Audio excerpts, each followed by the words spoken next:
A quick like and subscribe really helps our channel grow and allows us to bring you even more amazing content. Thank you for your support. When I started working as a psychiatrist in a remote Alaskan town, I thought I had encountered all sorts of strange cases. Jessup, the town's only healthcare facility, doubled as a mental health clinic. My next patient was the kind of mystery that only the anonymous whispers of a winter gale could foretell.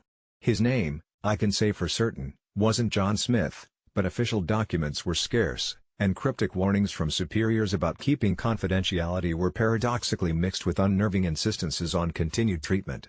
The air was thick with secrets as he walked into my office, the only sound the soft crunch of snow beneath his boots fading as he shut the door. Tall, lean, and cloaked in layers that weighed him down like guilt, his eyes bore the fatigue of man who had seen, perhaps even inflicted, unspeakable horrors. My bones shivered as he introduced himself with a dead gaze that mirrored the icy abyss outside. According to what little I could glean from the file, which resembled more of a redacted military dossier than medical records, he had been captured, released, and hushed up by agencies I feared to even hint at in my notes. "John," I began, treating that pseudonym as faithfully as I wished I could treat him, "let's get started."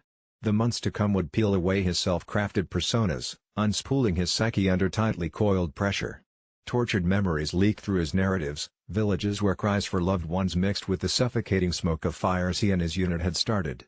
He avoided eye contact when recounting these moments, but something in the way his hands trembled betrayed the truth he wished to keep locked away. His nightly terrors often resurrected the faces of his victims, reflecting the lives snuffed out by the brutality he now carried on his soul like unwashable stains. Each session, my office seemed to fill with the ghosts of his past, phantasmal company I wasn't sure was entirely imagined. HIPAA provisions wound around us like barbed wire while my conscience festered at each revelation. Why was I, a mere therapist in a cold, remote backwater, being entrusted with stories like this? And yet, the more he shared, the clearer it became that the nightmares weren't merely a recount of battlefield torment, but a diary of deeds considered justified on the ledger of war, magnifying the silhouette of a monster created by circumstance. Sitting there, every professional guideline drilled into me warred with the deepening dread that a man capable of such actions was walking free. Somewhere between our sessions, I noticed details slipping, shadows loomed longer, offhand comments from strangers suggested delicate awareness of who my patient really was, someone they had been expecting. One night, a snowstorm raged with an ominous growl, burying tracks and leaving the town gripped in an unsettling absence of sound. That's when he showed up at my front door, soaked and shivering, eyes frantic with the night. Unlike any other. "They're coming for me," he choked out, his voice shredded with fear so raw it left no doubt the ghosts had turned their ethereal claws on him. Caught in his panic, I faced a crossroads I had never conceived, a rebellious urge provoked to breach HIPAA and humanity, a betrayal of the professional oath I took dragged along the frostbitten edges of morality. What if the they he spoke of weren't just in his mind but part of his identity unspooling under sharper scrutiny? As he ranted incoherently on my doorstep, piecing together his final plan of escape, each word painted a mosaic of regret and responsibility unclaimed. The futility of his fight against gory echoes was apparent, but was it my place to wield that knowledge outside of the cramped walls of my home-turned-office? Would I let legislative walls placate the gnawing instinct that perhaps, by treating him, I was complicit in preserving an evil? And then I saw it, a faint red dot flickering through the blinds, like an uninvited oversight pricking the night. We were being watched, or more precisely, he was being watched, and by association, so was I. The knowledge twisted my stomach in a knot of corrosive doubt. Driven to the brink of my professional integrity, I saw the truth clearer than ever, a truth that John Smith already sensed. This was the final hourglass fall. As agents, real or imaginary, closed in around us, desperation etched lines along his face while the realization aged me in the span of mere minutes. His plea for understanding resonated amidst the storm's howls, a requiem mixed with a need for salvation beyond penance. It dawned on me then that John had meticulously unraveled his diary of darkness for his own recorded eulogy. With a steely resolve I never knew I possessed, I embraced the weight of his confession, a resolve to act quicker than the closing jaws encircling us. I grabbed the nearest phone, and against every regulation drilled into me, dialed the number that ensured John Smith wouldn't make the history books of future crimes. As the storm finally seized into a chilling hush, red lights soon blended with white snow. They had arrived. In those last seconds, our eyes met, and a breath of understanding passed, as if he was now at peace with a ghostly tribunal that had long haunted him. When they took him away, my heart still pounded with echoes of his legacy, compounding the fear of what I had done. I wondered if this would serve as justice for him, or mark the beginning of a darker abyss for me. Screw titles like Doctor-Patient Confidentiality. Sometimes the stories we hold in trust need a louder voice to prevent them from being retold in tragedy. No medicine could cure the kind of monsters summoned by fractured memories. Sometimes all it takes is a chance at louder clarity. It started with the usual dull routine of waiting for luggage at the carousel, a repetitive monotony that I had perfected over years of travel for my job. But on that evening, the dull thrum of the conveyor belt only added a rhythm to my growing impatience.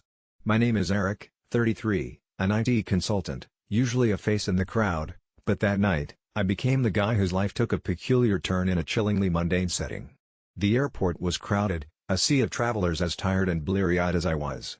My eyes began to droop, lulled by the hypnotic drone of people's banal conversations and the mechanical hum of the moving baggage. Then, I noticed a bag, black, nondescript, similar to mine but not quite the same. It was like glimpsing a parallel version of a familiar face, with just enough differences to signal something was off. A small streak of red ran down its side, easily missed if you weren't squinting through exhaustion. But I was done waiting. I was a traveler well overdue to be home. Rationalizing that my mind, fogged by fatigue, could easily play tricks on me, I caught the handle of the bag and headed for the exit. My fingers tightened around the handle, a subconscious recognition that lingered unsettlingly in my gut. It was heavier than expected. The straps dug sharply into my palm, but I dismissed it, attributing it to the weight of the various chargers, travel books, and whatnot I frequently overpacked. As I left the airport, the air outside felt unusually clammy, the kind of humid chill that gnaws subtly on your spine. I thought it was just the change in climate. The taxi ride was uneventful, though I did feel an inexplicable urge to glance at the trunk where the bag lay. I attributed this to stress and the sense of having forgotten something important only to realize it would suffuse into a larger dread as the night wore on. The cab dropped me off, and I lugged the bag up the stairs with a huff, hearing something rattle inside eerily in contrast to the expected muffled thuds of clothing. Once in the safe familiarity of my living room, the apartment quiet except for the buzzing neon sign outside my window, the need to solve this minor mystery overcame me.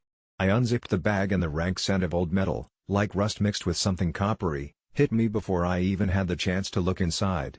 The light over my kitchen table flickered, something else for the to-fix list, casting brief shadows as I fully opened the bag, spilling its contents onto the floor. Teeth. Hundreds of them. All shapes and sizes, molars, canines, and incisors tumbled forth, clattering onto the hardwood with a sickening, surreal sound like quicksilver rain.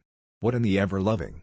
My brain reeled, detaching from the scenario, trying to rationalize it as some prank or art installation, anything but the primal horror it invoked. My instinct was to scoop them back up, dump them, pretend it never happened, but I couldn't touch them. They glistened ominously in the bleak light. Among them was a notebook, a few loose papers tucked in, the only other item in the bag. With trembling hands, I reached for it, each movement a conscious effort against rising panic. Inside, scrawled in an illegible hand, were notes, diary entries maybe, and the single name Elise repeated, intertwined with paranoid ramblings facing madness, shadowy figures following, and teeth, always the teeth. Each page felt damp, as if tears or something more sinister had stained them. My hands shook as I read about teeth for protection, speeches in fear and reverence, events I couldn't fully understand. The descent into chaos was gradual yet inevitable as the narrative etched onto each page darkened, one entry detailing a dream of drowning in oceans of teeth, another raving that the teeth had once been inside all who had wronged Elise. Panic simmered into a clandestine terror that began whispering suggestions to my mind. If the bag wasn't mine, then whose would want it back? I imagined the door would open any moment, someone standing there demanding their terrible cargo. Thoughts spiraled into vivid fears of some cult-like upheaval at my doorstep, cloaked figures with missing teeth and obscured faces confronting my possession of their relic. The night stretched, days passing in worried isolation, each sound ominous, each glance out the window screen for followers. I became a prisoner of my own home, clinging to normality. Sleep came in jagged rifts, memories of ghosts with vivid smiles mocking my waking moments. A week passed, and food deliveries began frowning upon the lack of customers as I refused to even face the door. Meanwhile, curiosity weathered reluctance, leading me back to the notes, deciphering a life not mine, yet now unwelcome inextricable from my own. At last, anonymity turned to investigation. I found myself at a library, poring over records, an obsession curdling within. Elise. She wasn't real in the traditional sense, but a vast tapestry of small-town warnings and urban legends thread her story. Each place I sought her out, a collective memory of disappeared girls and smiling strangers haunted my inquiries, each leading to dead ends or further speculation. Always, relationships severed, tales of switches flipped and families torn by unspoken secrets leading back to the unexplainable dental treasures stored so questioningly by a tired IT consultant. So here I stand, writing this missive, desperate for resolution. Each entry an attempt to unravel what led my flight path to a bag full of horror. Whether misguided mix-up or fated encounter, I'm left dissecting a life not lived, yet wholly entwined with unknown sorrow. As I share this, dedicated whispers of conjecture to discover truth or simply cathartic in fear, the bag still waits. It's nestled in my storage, teeth and book untouched since that fateful day. My nights are interrupted by the echoes of that hideous cascade. All I can offer is a tale, sordid as it is, haunting, and a warning cloaked in puzzlement and shadows of misplaced belongings. Would you abandon it, forget it? Or has this gift, knowingly claimed unwittingly adored, an object worthy of lore, marked me for some unseeable fate where truth awaits amidst grinning ivory hosts? I always prided myself on being a logical person, so when I first noticed the tree, I convinced myself I was just imagining things. It was a tall, warped pine with a twisted trunk and limbs reaching out like gnarled fingers, standing alone in a dingy clearing behind my apartment complex. I spotted it as I moved in, a slight shiver running down my spine upon its haunted visage, but I tucked that feeling away, attributing it to new house nerves. It was a week later that I noticed it again while taking out the trash. It was evening, and through the pale light of the setting sun, it seemed to sway in a way that was almost too deliberate, as if beckoning me, daring me to approach. The next night, after finishing my homework around 2 in the morning, I glanced out my window and there it was, its silhouette stark against the inky horizon, yet it seemed closer, far too close, its branches curling upward like they were trying to grasp the stars. I told myself it was the shadows playing tricks, but then, when I left the house to go for a late-night walk to clear my head, I discovered it was trailing me. At first, I thought it was the streetlights casting odd shapes, but when I turned down different streets, the tree was there, always just within my line of sight, towering silently among the other trees, its presence both oppressive and oddly sinister. Feeling a panic rise in my chest, I began to pick up my pace, but the more I hurried, the more pronounced its phantom call felt, a low whisper that echoed only in my mind, following me all the way back to my front door. The next day, determined to regain control of my reality, I researched the local lore hoping to find a rational explanation, and in those dusty forums, old-timers spoke of a cursed tree that had been at the center of a terrible ritual gone wrong decades ago, an entity said to latch onto those who acknowledged it. Terrified, I avoided the clearing, choosing to take alternate routes to work and school, but somehow, no matter where I went, I felt its presence, as if its roots crawled beneath the surface of my life, invading every corner. I even tried to convince myself that if I looked away long enough, it would disappear, yet every time I walked with my head down and ran into someone's garbage bin, it was there, an imposing phantom looming over me, hiding in the periphery, and all that time I could hear its scratchy whispering, warning me, so close. Each syllable punctuated by the rustling of leaves, climbing into the cracks of my sanity. 7 days turned into a month, and my friends grew concerned over me, asking why I had become a recluse, why I was pull and jumpy, but how could I explain? So instead, I laughed it off, spun tales of feeling overwhelmed by work, cutting out caffeine, but in reality, I had taken to studying the tree, mapping its movements from my kitchen window, scrawling notes about its growth, timestamps like it was my personal crime investigation, trying to force logic where there was none, desperate to pin down its routine. What I discovered was that while it had always seemed to linger at the edge of my world, there were moments when it would be gone, no matter how brief, its absence amplifying my anxiety to a fever pitch. I would pace my apartment, biting my nails, checking all the locked doors in paranoid bursts, convinced those moments heralded something sinister. It took me nearly losing my sleep altogether to finally gather the courage to confront it in person, thinking that perhaps acknowledging it was the key to breaking this twisted bond that had spiraled into obsession. So that night, with trembling legs and a flashlight burning a weak cone of light ahead of me, I made my way back to the clearing. The air felt electric as I stepped closer, heart thundering in my chest. The tree loomed larger than life, moonlight glistening off the rough bark, and as I held my breath in the moments of surreal defiance, I realized its whispering had morphed. A sinister, hollow laugh now filled the ambience, echoing against the backdrop of silent darkness like it was sharing a joke I couldn't understand.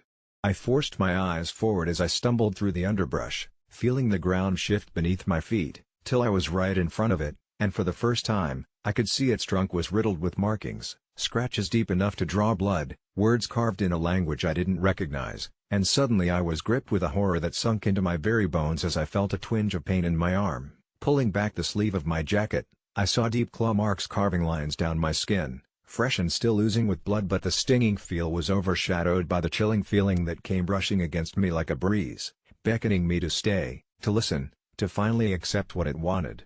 I turned to run, but as I did, something shot through the air, grabbing my ankle, and I stumbled face first into the damp earth, twisting around to see roots curling out of the soil, alive, writhing like serpents, blackening and matted as they pulled me toward the base of the tree, my screams echoing in the stillness of the night. I clawed at the ground, trying to break free, my heart racing as the tree's branches seemed to stretch, looming over me like dark arms threatening to engulf. That laugh returned, softer now, whispering, "You belong to me," mingling with my own desperate cries. In that chilling moment, I realized this was more than an entity but a promise to consume, a fortifying pact that I had unwittingly signed long ago with my curiosity, and as those branches wrapped tighter, an unholy shudder ran through me, unraveling my sanity with each beat of my heart until blackness swallowed me whole. When I finally awoke, there was no sign of the cursed tree, not a single scratch or mark on my body, but as I rose to my feet, disoriented and incredulous, I caught my reflection in an old window. My eyes were black, darkness swirling in their depths, and the realization hit me like a fist. No longer was I its witness, but perhaps its vessel, left to wander from shadow to shadow, forever bound to the woodland curse that had taken root in my very soul, a promise fulfilled, just another leaf on the breeze. I used to think that family dynamics couldn't get more complicated than my own, but then came the birth of my son, which opened up a nightmarish chapter I could have never predicted. It started with my mother-in-law, a woman defined not by boundaries but by her relentless need for control. As my due date approached, she made it abundantly clear that she had plans to swoop in as soon as I was discharged from the hospital, ready to take charge of everything from meal prep to diaper changes, under the guise of helping us settle into parenthood. I'll admit I was overwhelmed, a first-time mom navigating the monumental life change, but something about her eagerness felt suffocating, invasive even. I didn't want her hovering over me like I was some clueless child. I wanted to bond with my newborn, experience those precious moments without feeling like my decisions were being questioned at every turn. So, I set a boundary. I told my husband that while I was open to a daytime visit, I flatly refused to let her stay the night. He seemed caught in the middle, torn between his own mother and his wife, but we came to an understanding not without a tense exchange. Fast forward to the day I came home, exhausted, blood still fresh on my sheets and my emotions raw. We were greeted with a cheerful text from my mother-in-law saying she was just 5 minutes away. I felt a sudden sense of dread creeping in. I was still in a state of disarray, my body recovering, my mind frantic from sleepless nights and the overwhelming reality of motherhood. My husband offered to help me settle while his mother flitted around like a sparrow, offering unnecessary help. To my shock, she didn't just want to keep her distance, she wanted to keep me in her line of sight as though she feared I would vanish with my son if she turned her back. I felt trapped, my resolve wavering as she gushed over her grandchild, her voice brushing against the thin membrane of my sanity, and I knew I had to stand firm. When she said she couldn't wait to spend the night, I found my voice, shaking and firm, and said, "I really think we'll be fine on our own tonight. I just need to bond with the baby." The silence that filled the air was palpable, her smile faltered, and suddenly every moment of tension felt like a weight I was carrying. My mother-in-law's eyes narrowed slightly, not enough to be noticed right away but enough to send a chill down my spine. As I watched, a transformation occurred, the warmth in her voice faded, replaced by a skeletal politeness that felt more like a thin veil over simmering anger. "Of course, dear," she said, but there was a finality in the way she turned, eyes still fixated on the nursery where my son slept, innocent to the looming storm. I thought I had put my foot down, yet the evening felt calculated, filled with faint understanding but charged with an unspoken tension that had started to loom in our home. My husband sensed it too but remained hesitant to address the uninvited weight of expectation that filled the room. As soon as she left, relief washed over me, but it was short-lived. Nightmares swept in like the tide of sleep deprivation. The first night at home should have been serene, filled with lullabies and the soft coos of a newborn, but it morphed into a harrowing reality. I was jetted between sleep and wakefulness, always with this nagging feeling of being watched, the creeping thought that maybe my boundaries had sparked a twisted response. I could hear my mother-in-law's voice echoing in my mind, sweet yet dripping with malice, rehearsed words about how no one could care for my son the way she could. Those words haunted me as I cradled my baby, studying the lines of his tiny face in the dim light of the nursery, but it was then that I felt something darker lurking just beneath the surface. Images of shadowy figures skittered at the edge of my vision, fleeting whispers flickered like a candle about to blow out, and every creak in the floorboards made my heart race with paranoia. Days turned into a blur of exhaustion mixed with newfound responsibilities, yet my mother-in-law's absence felt like an impending storm gathering strength. Each time my husband texted her, my pulse quickened, the idea of her returning sent waves of anxiety crashing through me. My mother-in-law showed up unannounced during the day under pretenses of delivering gifts for our baby, using every opportunity to pull the strings of family ties while pretending to respect my boundaries, but it felt like an elaborate game of chess. I felt suffocated under her gaze, every smile forward with my baby felt like one of her critiques, the fact that everything I did was wrong burned into my brain. That night, as I nursed my son in the nursery, the shadows shifted, and I felt the air change, subtly but unmistakably heavy, and for a moment, I convinced myself I saw a figure in the corner, erect and silent. I blinked hard, and it was gone, a trick of light, perhaps, but still, my heart raced, and paranoia clawed at my mind. In desperation, I sought comfort in the online world, and I stumbled upon the r/ida subreddit, pouring my heart out in the most honest terms I could muster. It was cathartic to write, to elaborate on how it felt to defend myself against the clutches of family expectations, and almost immediately, the responses poured in. Some supported my stance, while others labeled me a heartless daughter-in-law, their words cutting sharper than I intended but solidified my conviction. That night, I scanned for every flicker in the nursery's shadows, unable to sleep, but not because of my son, it was the echo of the unwelcome comments, of holding the line against her, and, more sinisterly, the feeling that I was never truly alone in my home. Days passed, and just when I felt I was gaining control of my life, she breached my fortress, arriving uninvited again, standing at my door with an eerie smile that sent chills dancing across my skin. "I just wanted to check in," she sang, her voice filling the hallway like a winter chill, and I could feel it, this pressure in the air that suffocated me, gripping my throat as though whispering, "You cannot keep me at bay." That night felt everlasting as I took refuge in the nursery with my son, unable to shake the feeling of eyes watching from the shadows.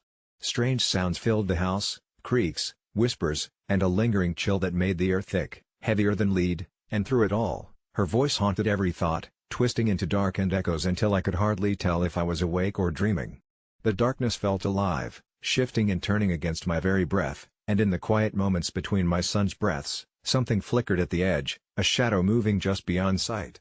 I convinced myself it was fatigue or paranoia, the exhaustion of new motherhood weighed heavily on my shoulders, but something told me the presence in the room was far more real than I wanted to admit.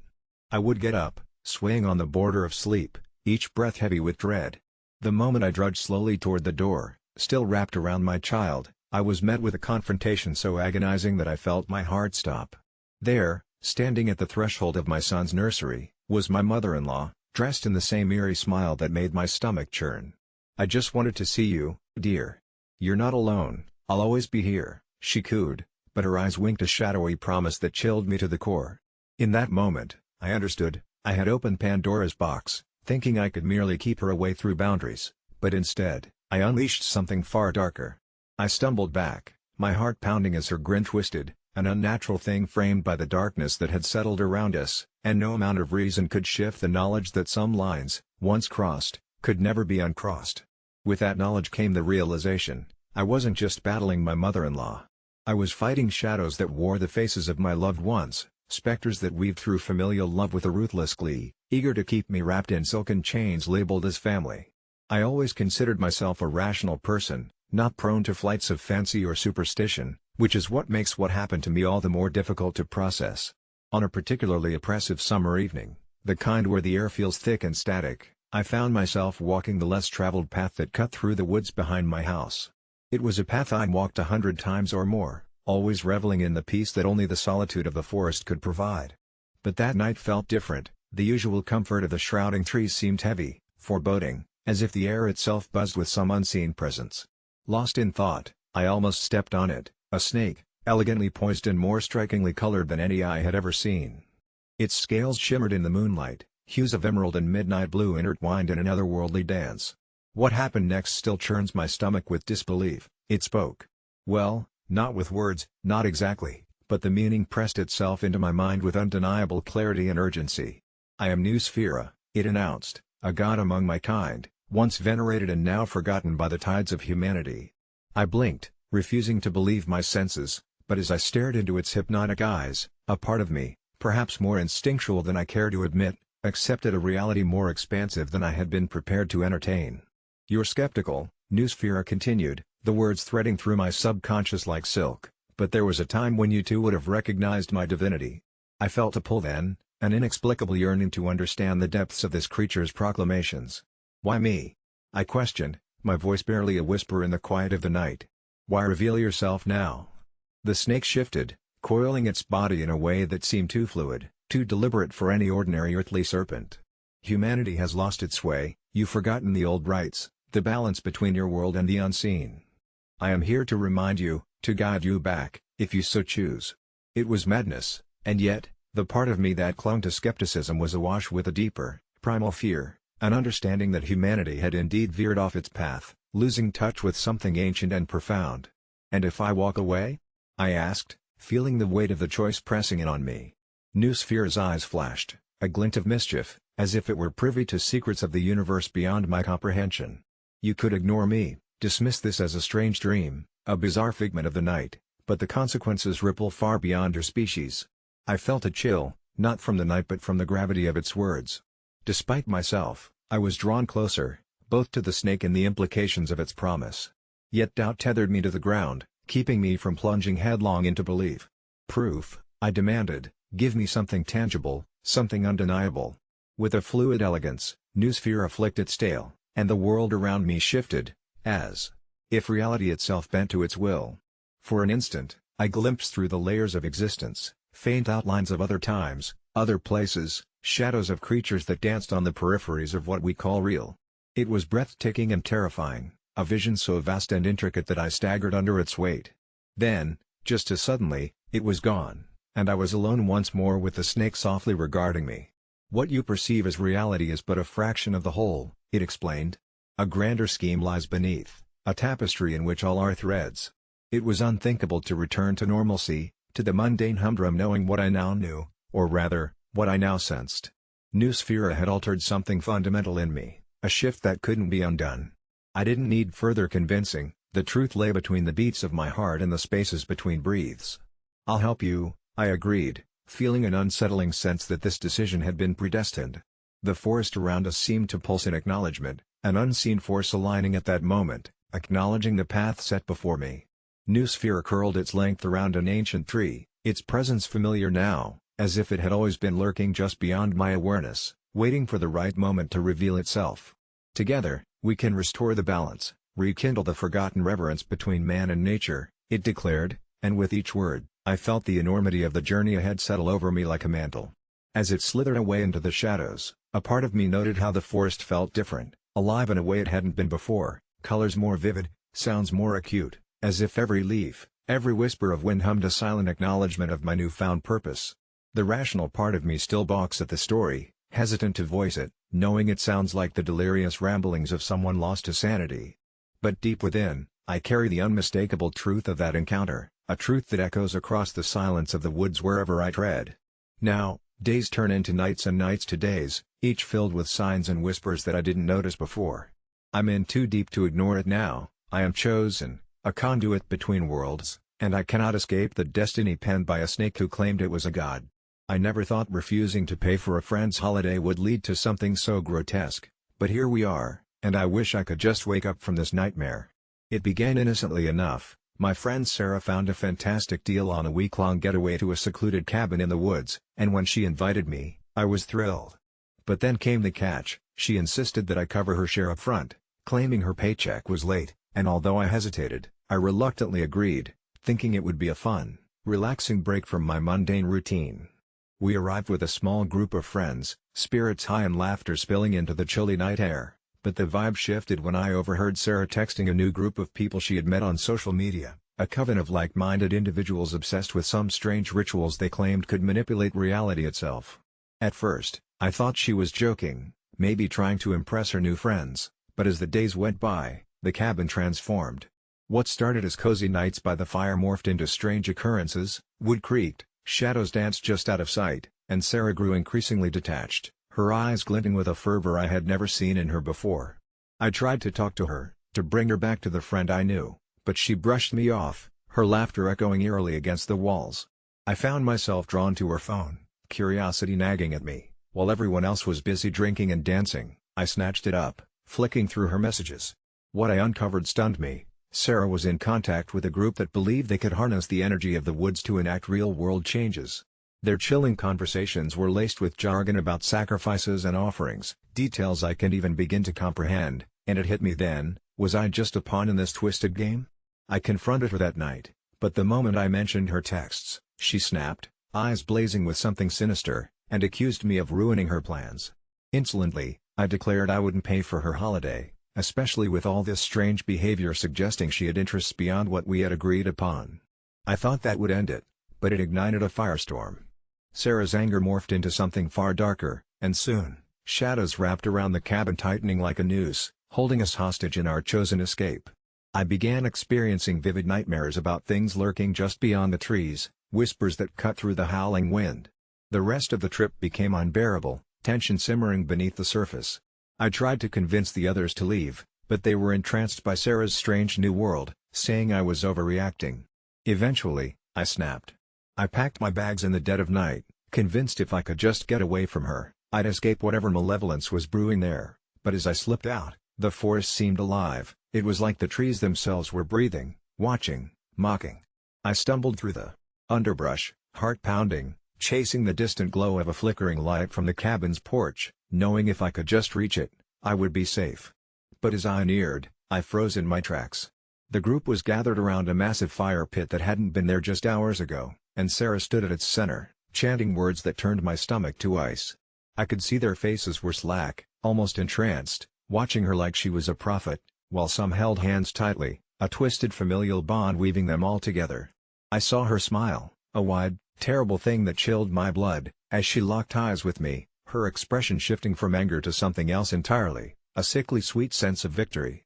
Just as I considered turning to flee, their heads snapped to me in unison, and in that moment, I realized that I didn't just refuse to pay for Sarah's holiday. No, I'd refused to pay for something much more valuable, a form of acceptance into this horrifying new reality they had conjured. The whispers of the trees rose to a crescendo around me, dark figures slipping between the thickets, and I finally put it together. They didn't see me as a friend anymore, but as something expendable, a flavor of sacrifice to their new god.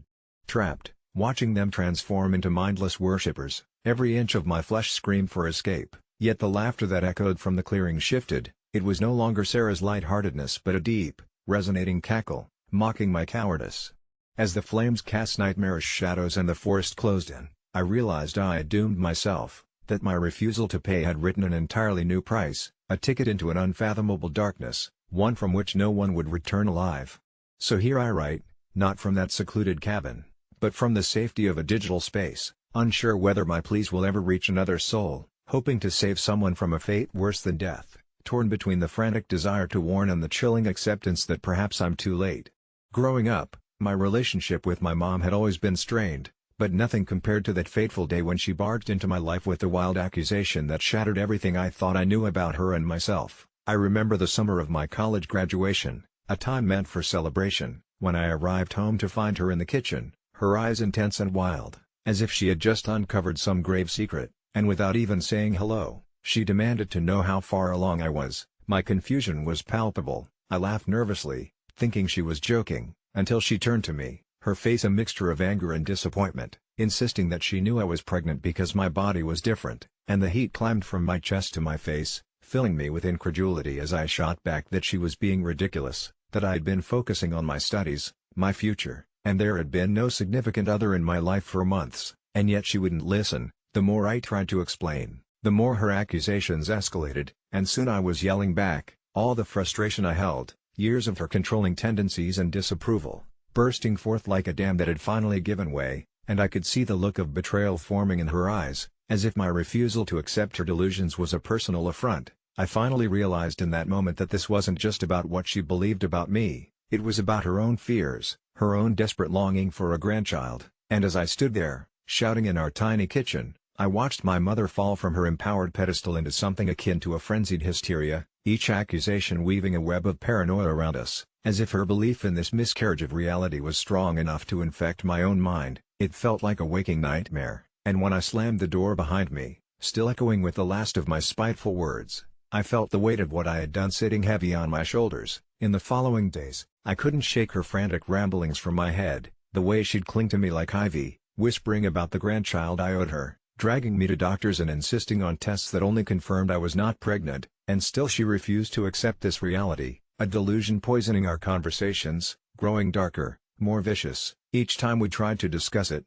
and I, struggling to maintain my sanity in this chaos, retreated into my room, surrounding myself with textbooks and the thudding silence that filled the void. She took it as a personal vendetta, the walls of our home crumbling under the weight of her expectations until that one particular evening when I overheard her on the phone, something sinister creeping through her words. "She doesn't understand. I'll make her see, I'll do whatever it takes," and with a chill creeping up my spine, I couldn't help but feel like I was watching a horror film unravel where I was both the protagonist and prey. A knot of dread formed in my stomach as nights morphed into frantic dreams, portraying my mother as a twisted version of herself, begging for a child she thought I was hiding, and on the days that followed, I avoided her like a contagious disease, fearing our interactions would snowball into something far worse, until one particularly harrowing night when I returned home late after studying, and I found the house cloaked in an unsettling silence that screamed danger, the kind of eeriness that sent shivers down my spine, every creak of the floorboards amplifying my anxiety. With my heart pounding,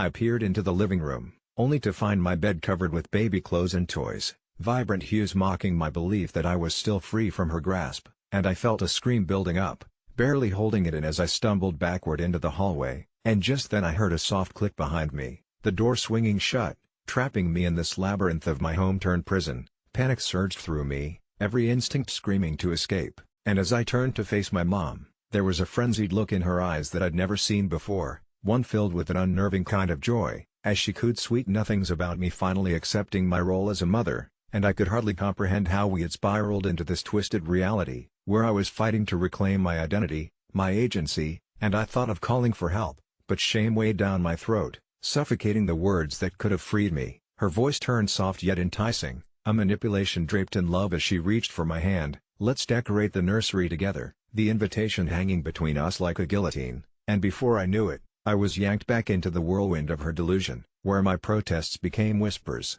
This systematic erosion of my autonomy transformed into a suffocating embrace, and it wasn't until I gathered enough courage to break away, pushing past her in a mad sprint toward the door, that I caught a glimpse of my mother, the woman who'd raised me. Morphing into something unrecognizable, a stranger cloaked in obsession, I finally opened the door and gasped in the fresh air that beckoned me towards an uncertain liberty, where the streetlights seemed to cast halos around potential safety. However, even as I fled, a nagging doubt followed, a gnawing realization that perhaps my mother was right about one thing. I wasn't pregnant, but I was lost, shackled by echoes of her incessant demands, and when I reached the end of the driveway, my legs trembling with adrenaline, I looked back one final time, fear and love battling in my chest, and in that moment, I knew that I might have escaped her physical hold, but the emotional tether would haunt me, still echoing in my mind, a question that lingered: am I the asshole for screaming at my mom, or was she never the one who lost grip on reality?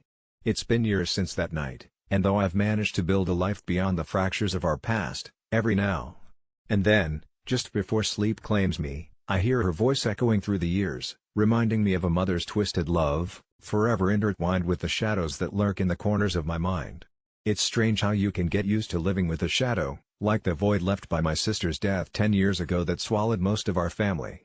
Laura's passing was the tragedy that everyone in our small town seemed to acknowledge quietly while collectively turning a blind eye to the painful truth. She vanished without a trace, leaving behind nothing but her favorite sneakers on the riverbank and unanswered questions stifling any conversation. Despite the lack of closure, the community rallied around my parents, and in the cocoon of silence, life moved on, or at least pretended to. I was only 14 when it happened. Her disappearance cast a long, cold shadow over my adolescence that never seemed to lift. My parents were never the same, lost in their own bruised worlds of coping, They left me to twist and grow like a neglected willow bending toward the last vestiges of warmth. A decade later, I thought I'd seen the last of any fresh pain. Then, the unsettling news reports started.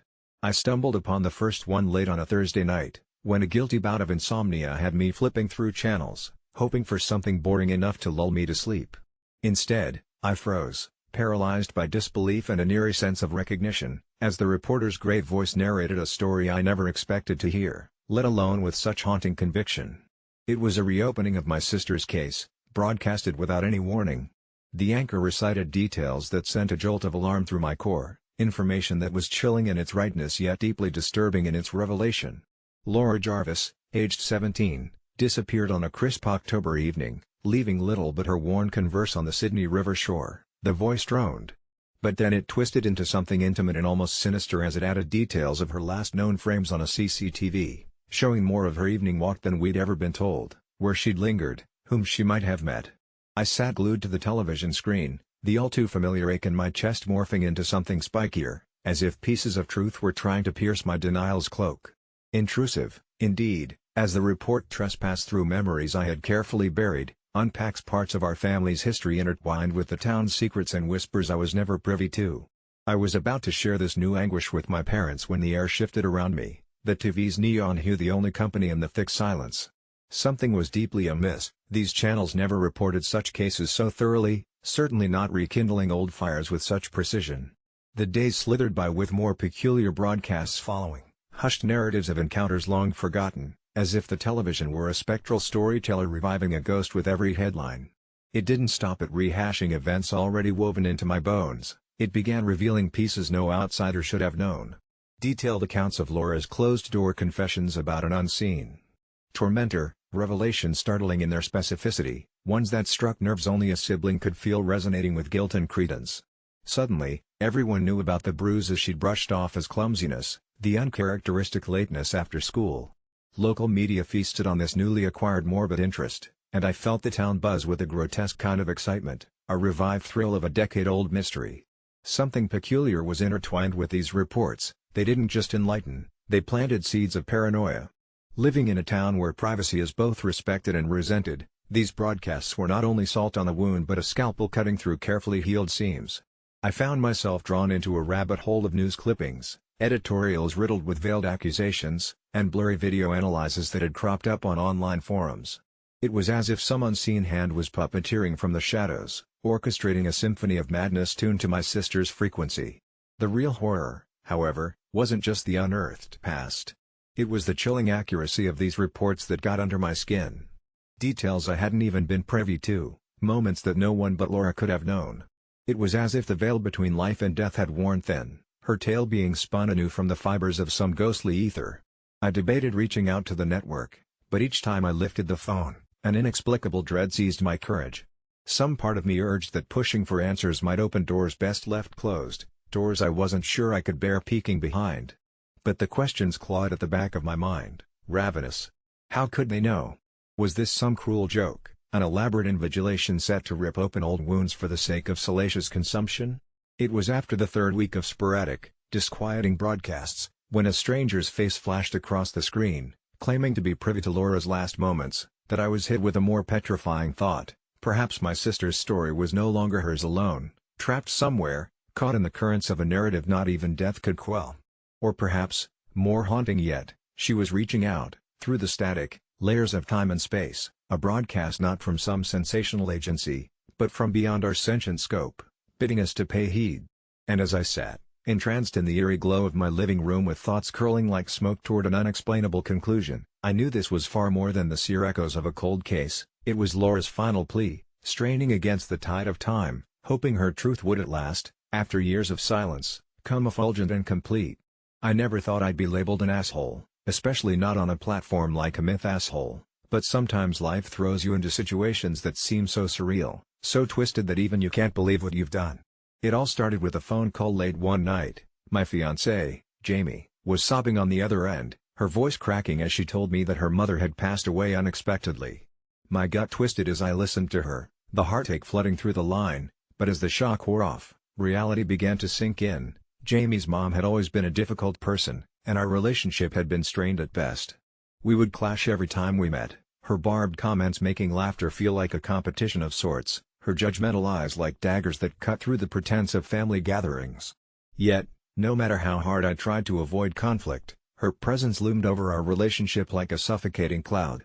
Jamie had always felt torn between love for her mother and the discomfort her mother brought into our lives, and now, standing in the shadow of grief, those old resentments resurfaced. When Jamie asked me how we would pay for the funeral, I hesitated. I remember the moment clearly, the noise of our living room, the smell of the takeout I had just brought back to celebrate an engagement that now felt devoid of joy. There was something about the way she said it, the expectation in her voice, and for a split second, I thought about our finances, our future. I hesitated, weighing the memories of her mother's nasty remarks against the guilt that already crept in like a thief in the night. "I'm sorry, but my own family has debt. I can't afford to pay for someone who never respected me," I finally said, and the silence that followed was deafening. It felt like I had just announced an apocalypse, the end of a world that I had poured everything into. I thought Jamie might understand, I thought she would at least appreciate my honesty. But the call spiraled downhill. While I had imagined her crying because of grief, her wails now sounded like a wild animal caught in a trap, shrill and devastating, and hearing her pain was like plunging a knife deeper into my own gut. She hung up on me, and for days, the silence between us grew heavier, thicker like the fog that rolls through our sleepy town. I couldn't sleep. Every time I closed my eyes, I saw Jamie's face contorted with betrayal, her mother's sneering visage hovering in the background like a specter. Our wedding plans began to unravel, mutual friends nervously tiptoed around the subject, neither of us brave enough to bring up the blame that now tainted our love. The funeral came, and I didn't go. I spent the day locked in our apartment, drowning myself in video games and social media, scrolling through posts until my brain turned numb.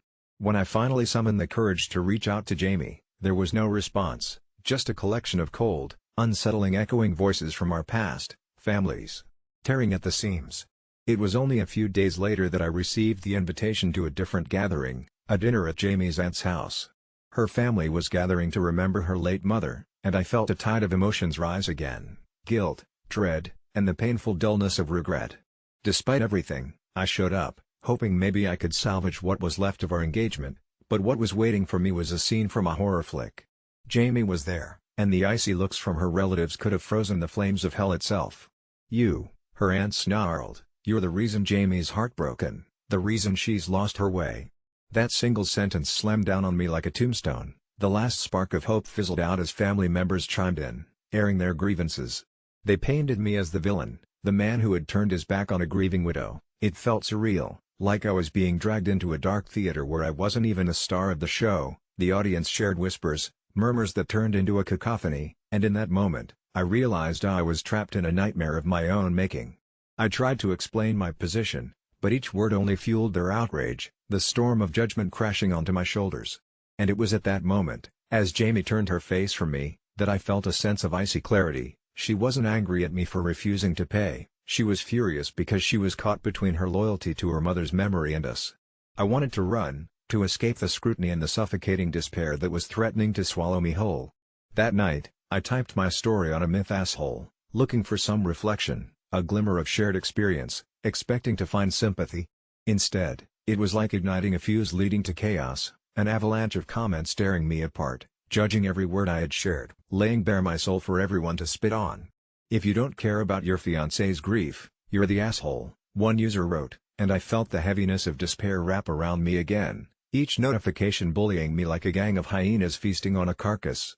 The post went viral, tearing through the comment sections like wildfire, opinions flying from every direction, and before I knew it, I was battling trolls online who veiled their vitriol beneath the guise of concern. The next morning, I woke up to a storm. My phone was alive with allegations, insults, people accusing me of being heartless. It was like each notification was a stab, each comment a reminder of how I had failed. Jamie called later that day, and while her voice quaked with emotion, I felt nothing but numbness creeping through the hollow shell I had become.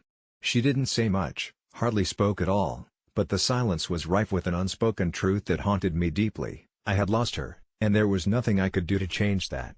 She informed me that her family would take care of everything and that she didn't want to have anything to do with someone who couldn't understand the core of family, grief, and support. The call ended, and with it, any thread of hope I had clung to for dear life unraveled before my eyes. I sat there, alone in a sea of my own desolation, staring at the notifications that seemed to mock me, reading over and over the comments that encapsulated my nightmare. Days blurred into weeks, I still find myself contemplating those moments regularly, as if they flicker like a film reel in my mind. Did I handle it poorly? Am I actually the asshole in this story? Yet what haunts me the most is that lingering thought: how could a simple decision, one rooted in financial reality, turn into something so irrevocably tragic? Now, as life unfurls like a tattered scroll of unforgiving memories, the one certainty that remains is that I can't find a way to forgive myself. Maybe I never will. When I learned of my younger daughter Jenny's engagement, I couldn't have been prouder, a feeling every father dreams of. Her fiancé, Dave, was a charming, humble guy who seemed to adore her. They'd met in college. He was quirky but had a backbone and heart of gold. As the father of the bride, I embraced the ceremonial duty with joy. We booked the most enchanting vineyard for the event, and I promised Jenny we'd cover every expense, an indulgence I never imagined offering any of my children. This was my little girl's fairy tale, and I was determined to make it a reality.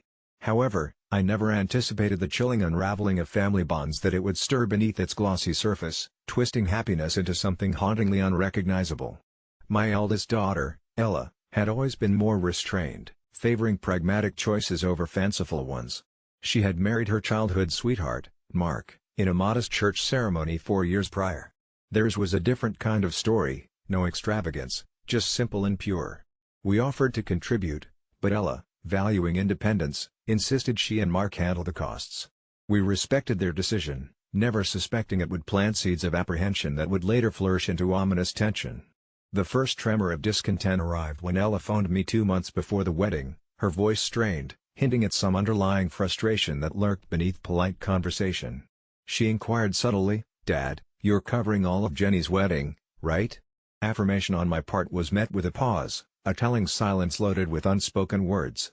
As the wedding preparations continued, subtle oddities began to manifest. Ella, who had always been supportive of her sister, grew more withdrawn.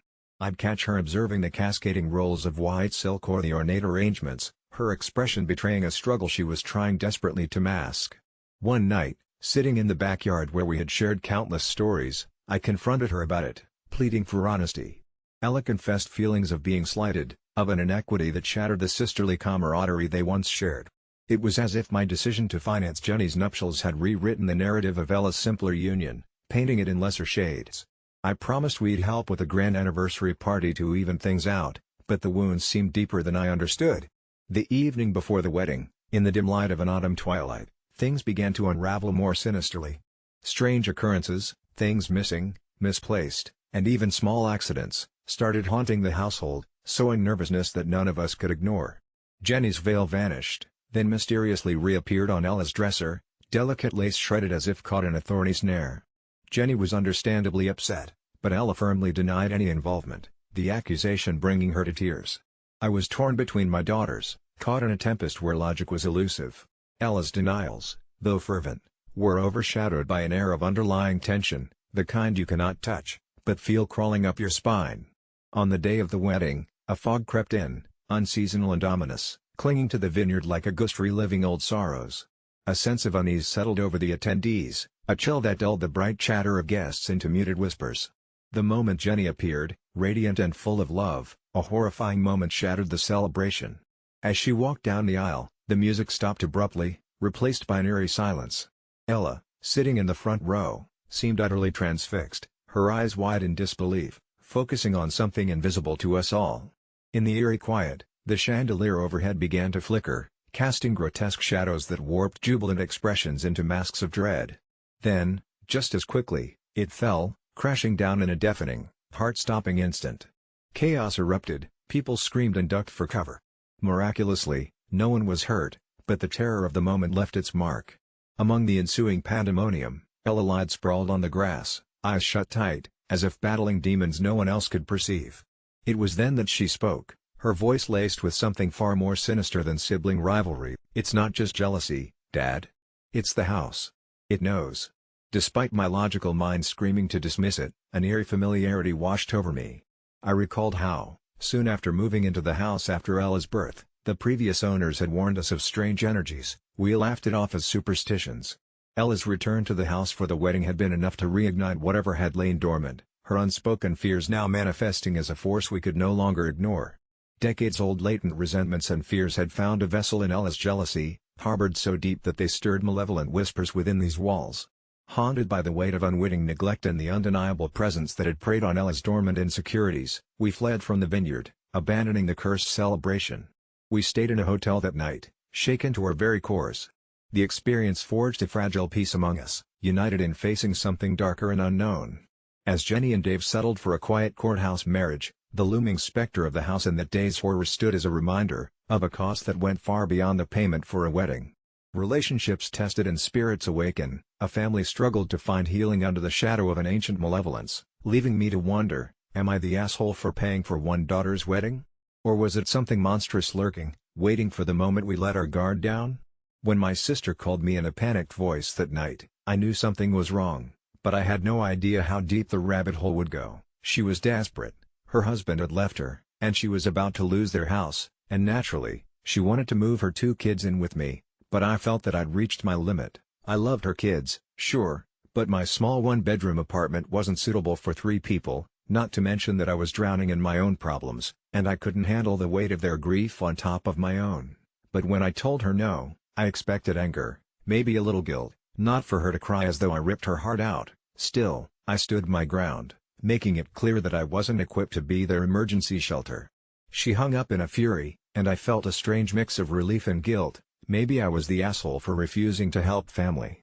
Days passed and I kept expecting an apology or at least a civil conversation, but instead, I started receiving strange texts, vague enough to send shivers down my spine. They were from my sister, but the words were distorted, too many letters replaced with numbers, and the angry tone shifted to something darker, almost sinister, until one message read, "I see the way you look at them, and they're not safe with you." Anxiety gripped me as I hurried to her house, hoping to find her and the kids safe, my heart pounding as I approached her front door, which hung ajar as if inviting me into a nightmare. The moment I stepped inside, the atmosphere shifted, a chill creeping under my skin, the kind of feeling you get when someone's watching you. But I couldn't see anyone, just the eerie silence that drowned out the echoes of my footsteps on the wood floor. I called her name, but all that answered me was the sound of a child whimpering and the rhythmic tapping of something metallic. My instinct screamed at me to flee, but there was no retreat now. I ventured deeper into the house, the psychological weight pressing down like a suffocating fog, and that's when I noticed the walls were covered in what looked uncomfortably like hastily scrawled notes, warnings perhaps, chaotic messages that repeated variations of "they're here, look behind you, and it's not safe." But my gut tightened into knots as I read them, piece by piece, feeling as if they were written for me. Suddenly, I heard another sob, clearer this time, emanating from the basement, and against every logical instinct I had, I moved toward it. Upon reaching the door, I felt nauseous with dread, the dim light spilling onto my weary face like an accusation, but I found myself gripping the doorknob, twisting it open despite my heart's protest. It creaked open to reveal a staircase descending into darkness, and there lying at the bottom was my sister, unmoving beside an upended child's plastic chair.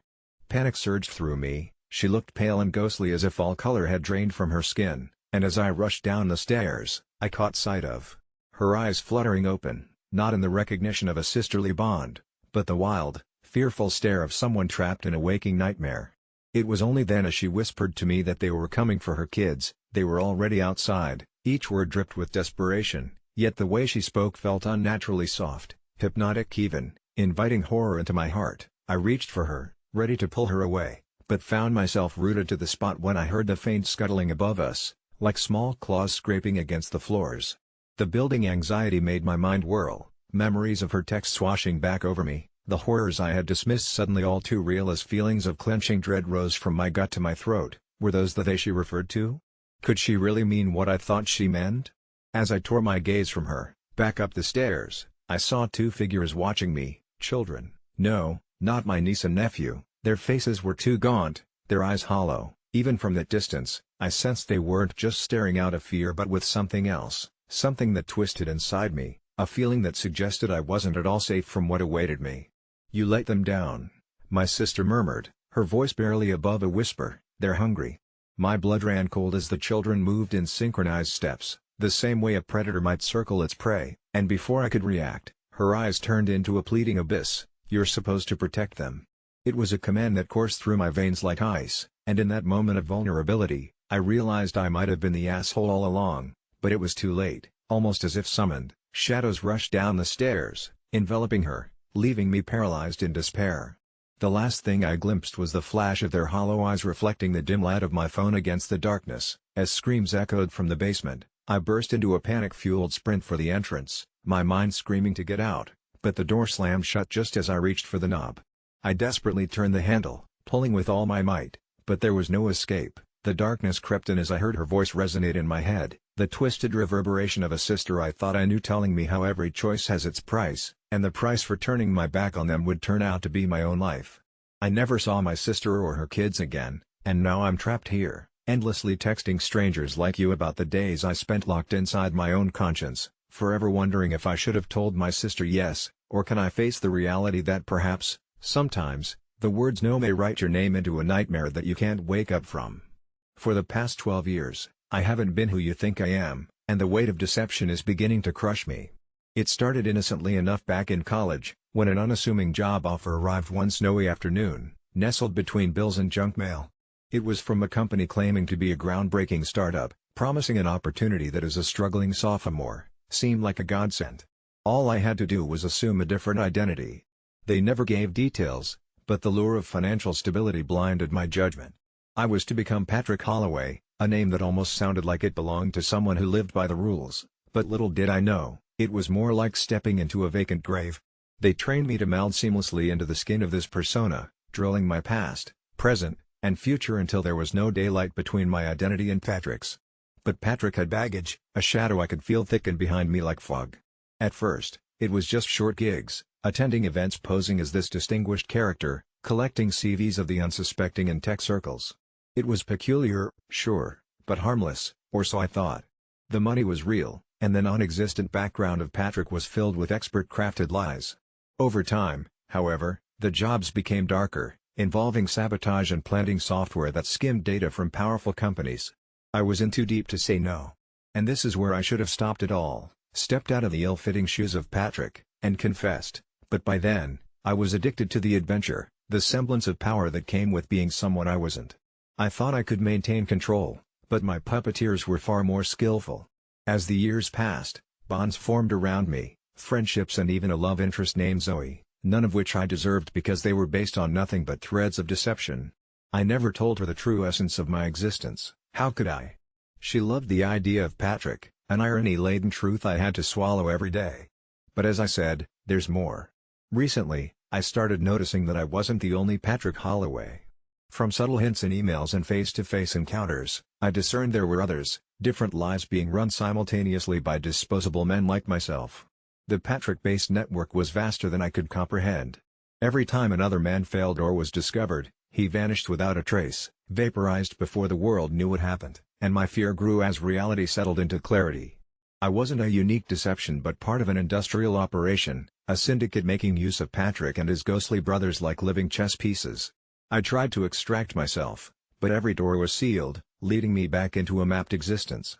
The final straw came when Zoe, tired of my evasiveness, demanded to learn about my childhood. I could feel my fabricated world unraveling, brittle lines snapping under scrutiny. I had nothing of substance to give but cold fiction crafted in haste all those years ago. Before I could even consider an out, the company once again approached me, directly, men in suits who seemed to know more about my real life than I remembered myself. They told me I would be the last Patrick, the endgame moving toward culmination. I felt the noose tighten as they revealed just enough of their machinations to keep me on a precise tightrope, promising safety yet offering nothing verifiable. The final mission they orchestrated was catastrophic, a breach was inevitable, an implosion they intended to blame on me to cover all traces. With only threads connecting me to the other Patricks, I knew the others were being dismissed neatly, permanently. I realized then that my only choice was to confess, tell the fragmented world behind the screen of my shadow, and cling to the hope someone, anyone, would believe me. So, here I am, shedding the layers one confession at a time, carving an exit from an identity that isn't mine, knowing they're likely watching. The truth is, those 12 years, those acquaintances, and love not meant for me, have all built to this final plea: believe the lie was never the beginning, but merely a middle, a prelude to something more ominous and intrinsically terrifying that lays unseen, waiting for its next one. Each keystroke feels like it might be the last one. I have long dropped the illusion of safety. This was never just my confession, consider it a warning. They're still out there, crafting new Patricks, or worse. Next time you meet someone and their story doesn't quite add up, look deeper. What rests beneath might not merely be a person, but a construct of their own unmaking. Last week I shared the eerie secrets I stumbled upon when I overheard my mother whispering in the kitchen late at night, her voice a trembling hush that seemed to draw shadows out of the corners, and what happened sent shivers racing down my spine. In my last post, I detailed how she was tangled up in a web of half-spoken phrases, words that dripped from her lips like melting wax, urging her to keep them away and that they can see us. And though I was convinced at first that it was just the musings of a sleep-deprived mind or remnants of nightmares chasing her into the waking world, there was something unsettling about her demeanor, a sharpness in her motherly warmth that made me feel like an outsider in our own home. As those whispers gnawed at my curiosity, I hung on every syllable until finally, a few nights ago, I crept down the hall, heart racing against the echoes of her warnings, and there she was again, the tension in the air thick enough to slice. My breath caught in my throat as I pressed myself against the wall to listen more closely, catching snippets of her sorrowful mutterings about the door and how it always watches, alongside the names I had never heard before, names that turned my stomach: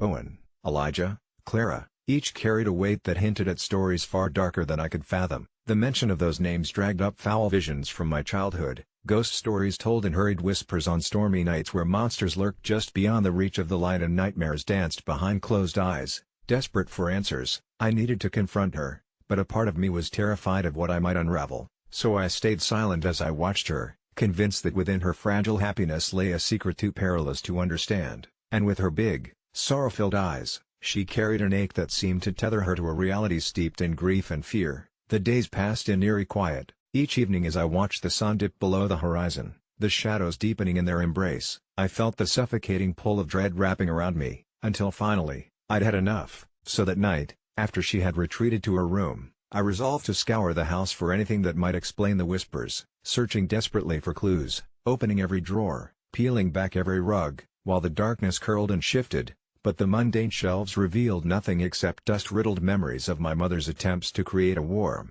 happy home, cluttered mementos that felt like lies, until I stumbled upon an old trunk buried beneath a tattered blanket in the closet that felt charged. Breathing beneath my fingertips, and prying the lid open, I found journals stacked neatly, their pages yellowed with age and filled with frantic scrawls, threads of her life spilling out like breadcrumbs leading me deeper into her memories. The first few entries were mundane, talks of work and dinner plans, but as the inkless pen flowed, something switched in her hand, and the words morphed into frantic rants about the house. My mother believed our home housed something sinister, something ancient and watching, and she described the way they spoke to her through whispers in the dark, naming them the keepers, claiming they predated the very ground we stood upon, luring me in with the insatiable hunger of fear, her ink detailing a history of strange occurrences, fleeting shadows darting past windows, the unsettling echoes of a child's laughter when she was alone, and then there was that dread-filled entry detailing the bedroom door, how it creaked open at 3 a.m. every night, always revealing darkness so thick it felt viscous. Her plea to keep it locked and the statement repeated so many times it felt like a mantra as I clutched the pages till they threatened to tear.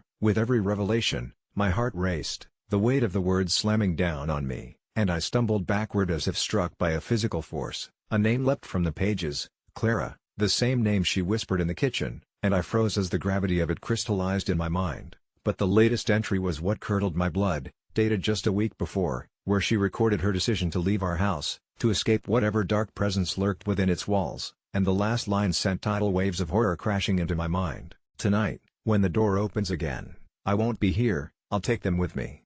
In a panic, I slammed the trunk shut, my mind racing through the implications, struggling to comprehend what they meant, or who they were, when suddenly a sound froze me in place. It was a whisper, hello, cold whisper that snaked around the edges of fear, slithering through the air and wrapping around my throat, a voice that felt all too familiar. It was my mother, standing at the entrance of the hallway, eyes glazed and hollow, a frigid smile on her lips, and as she spoke, my heart sank. She looked right through me, a vacant shell in place of the woman I once knew, and warned me softly, "You shouldn't have read those, sweetheart. They don't like it when we talk." When my therapist, Dr. Hendricks, suggested the experimental therapy session, he regarded it like magic, sprinkling my life with transformative stardust that only a few privileged souls got to experience. The air in his office hung with a thick, lingering anticipation crammed with books wearing the dust of forgotten centuries. Dr. Hendricks, an eccentric blend of sharp eyes and warm demeanor, leaned forward and said, "This will change your life, Claire." My heart, hopeful and reckless, danced at the promise. He called it subconscious immersion therapy, and I was the perfect candidate, a young, resilient mind tormented by the echoing unrest of an untraceable anxiety. The concept was deceptively simple. I would plunge into a guided journey inside my subconscious, mining the depths of my psyche to confront and understand the fears that tethered me to sleepless nights.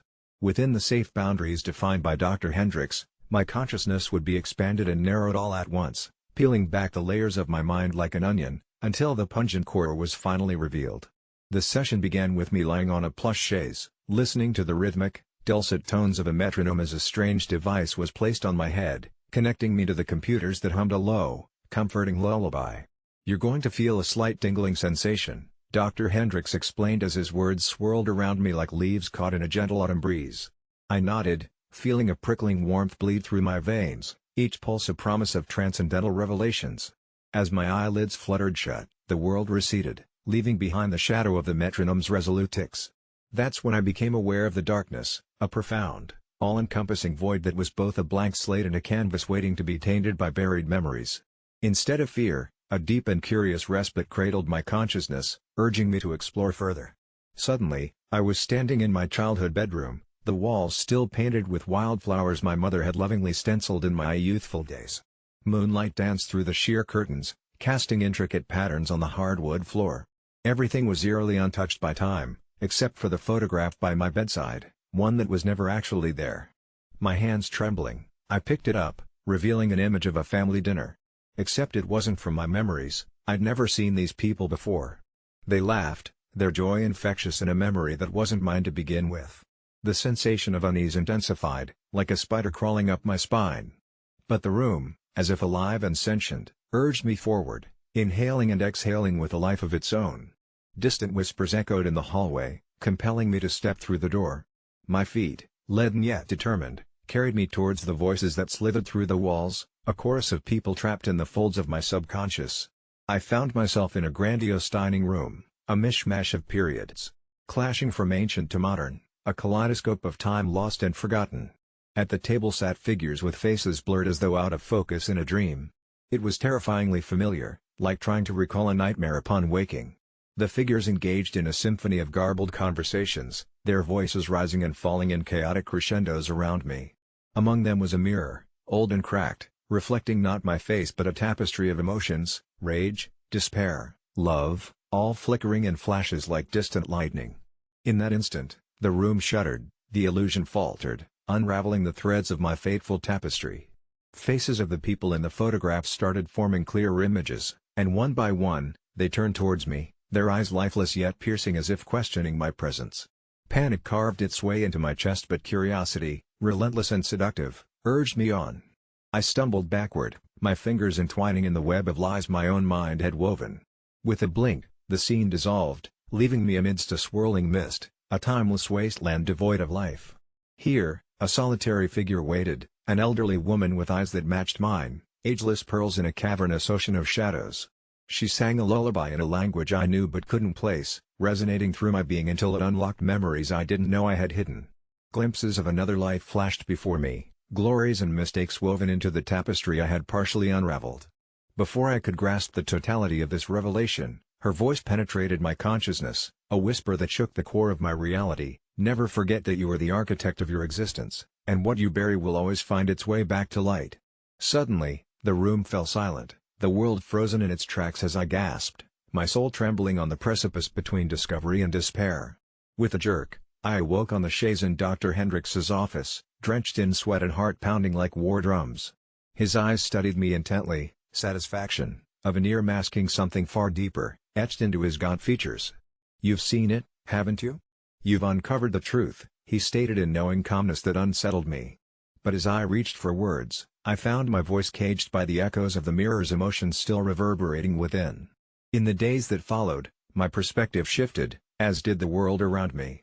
Colors, brighter and more vibrant than ever, mocked my blind ignorance. Memories resurfaced unbidden, piecing together fragments of forgotten lives with mine as the centerpiece. Relationships crumbled under the weight of sudden, inexplicable knowledge I couldn't share without unraveling the very fabric of my existence. My connection with reality twisted like threads caught in a gale, each revelation shaping and reshaping who I thought I was. And Dr. Hendricks, always present in the shadow of my newfound awareness, kept warning me that the journey had only begun, that I must embrace or refute the riddled identity my subconscious had revealed. No longer anchored to the ordinary, I've been restlessly exploring the boundaries of my life, a dichotomy of light and shadow guiding my path. What I apprehended in that experimental therapy has unfurled an enigmatic labyrinth I am both terrified and compelled to navigate. Every night, I dip into dreams that fracture the line between reality and illusion, knowing that monstrous truths lie coiled in the heart of my existence, ready to ensnare me in their unforeseen embrace. This therapy dislodged more than I could have fathomed, it awoke a relentless metamorphosis, and I am forever altered, living on borrowed breaths among strangers I once called my own. It started innocently enough, an odd little quirk that I found somewhat amusing, or at least that's what I told myself at first. I love walking through cities, where tourists gather in hallmark places with selfie sticks and curious eyes, where every street corner is an opportunity for a snapshot. That's where it began. I remember the first time clear as a bell, an unassuming couple visiting from out of town handed me their phone, asking for a picture by the fountain. As their smiles formed, my finger slipped. It wasn't intentional, at least I didn't think so then.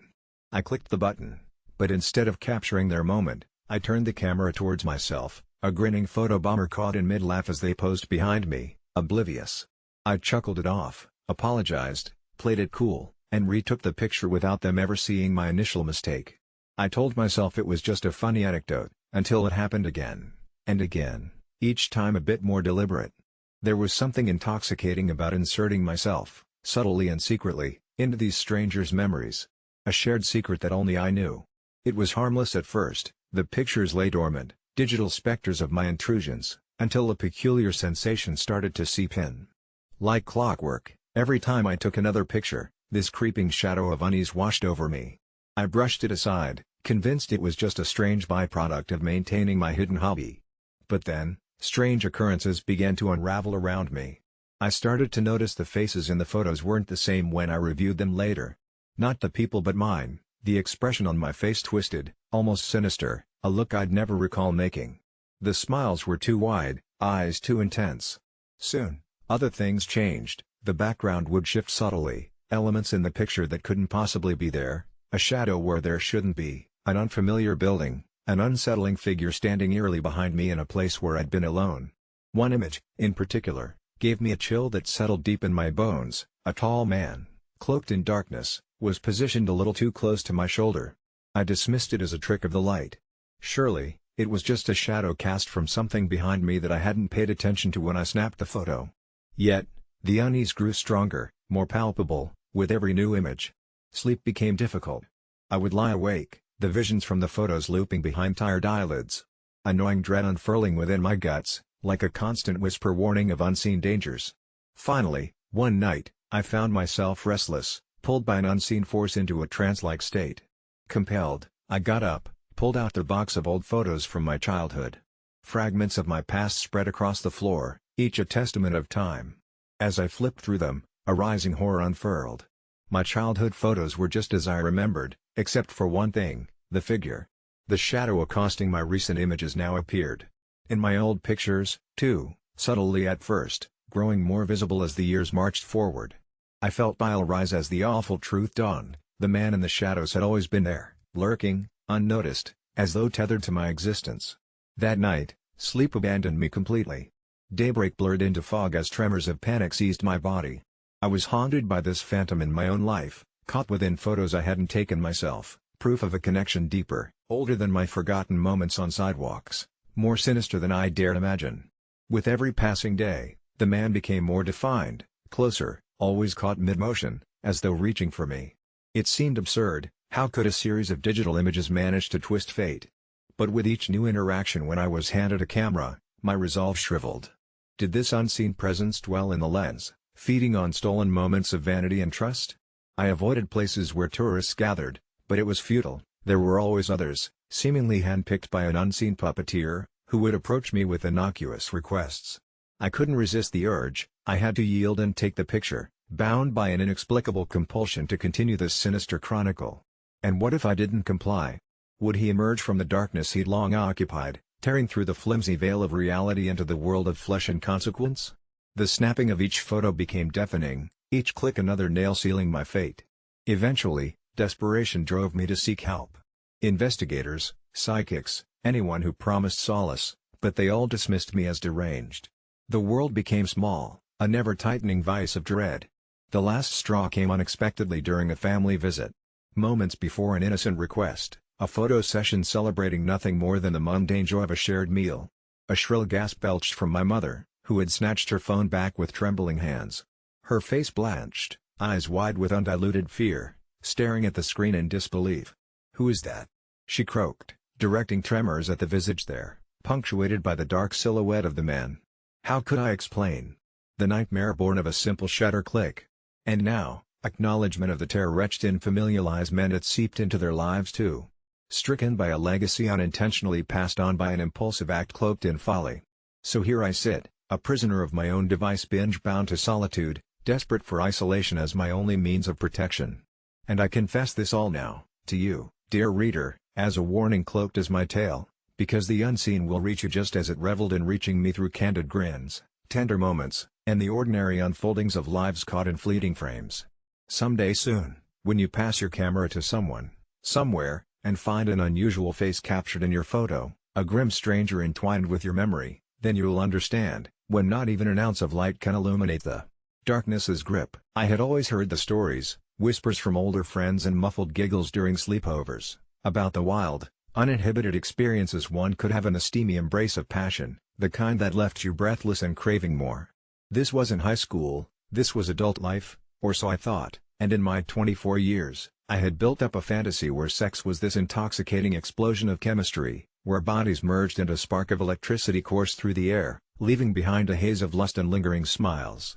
But nothing prepared me for the night that would shatter that illusion. It started innocently enough with a chance encounter at a bar, an alluring stranger whose playful smile suggested a world of debauchery and adventure just waiting for me to dive in. We made eyes at each other across the crowded space, and after a few too many drinks, I felt that thrilling tug of attraction that had the world spinning around us.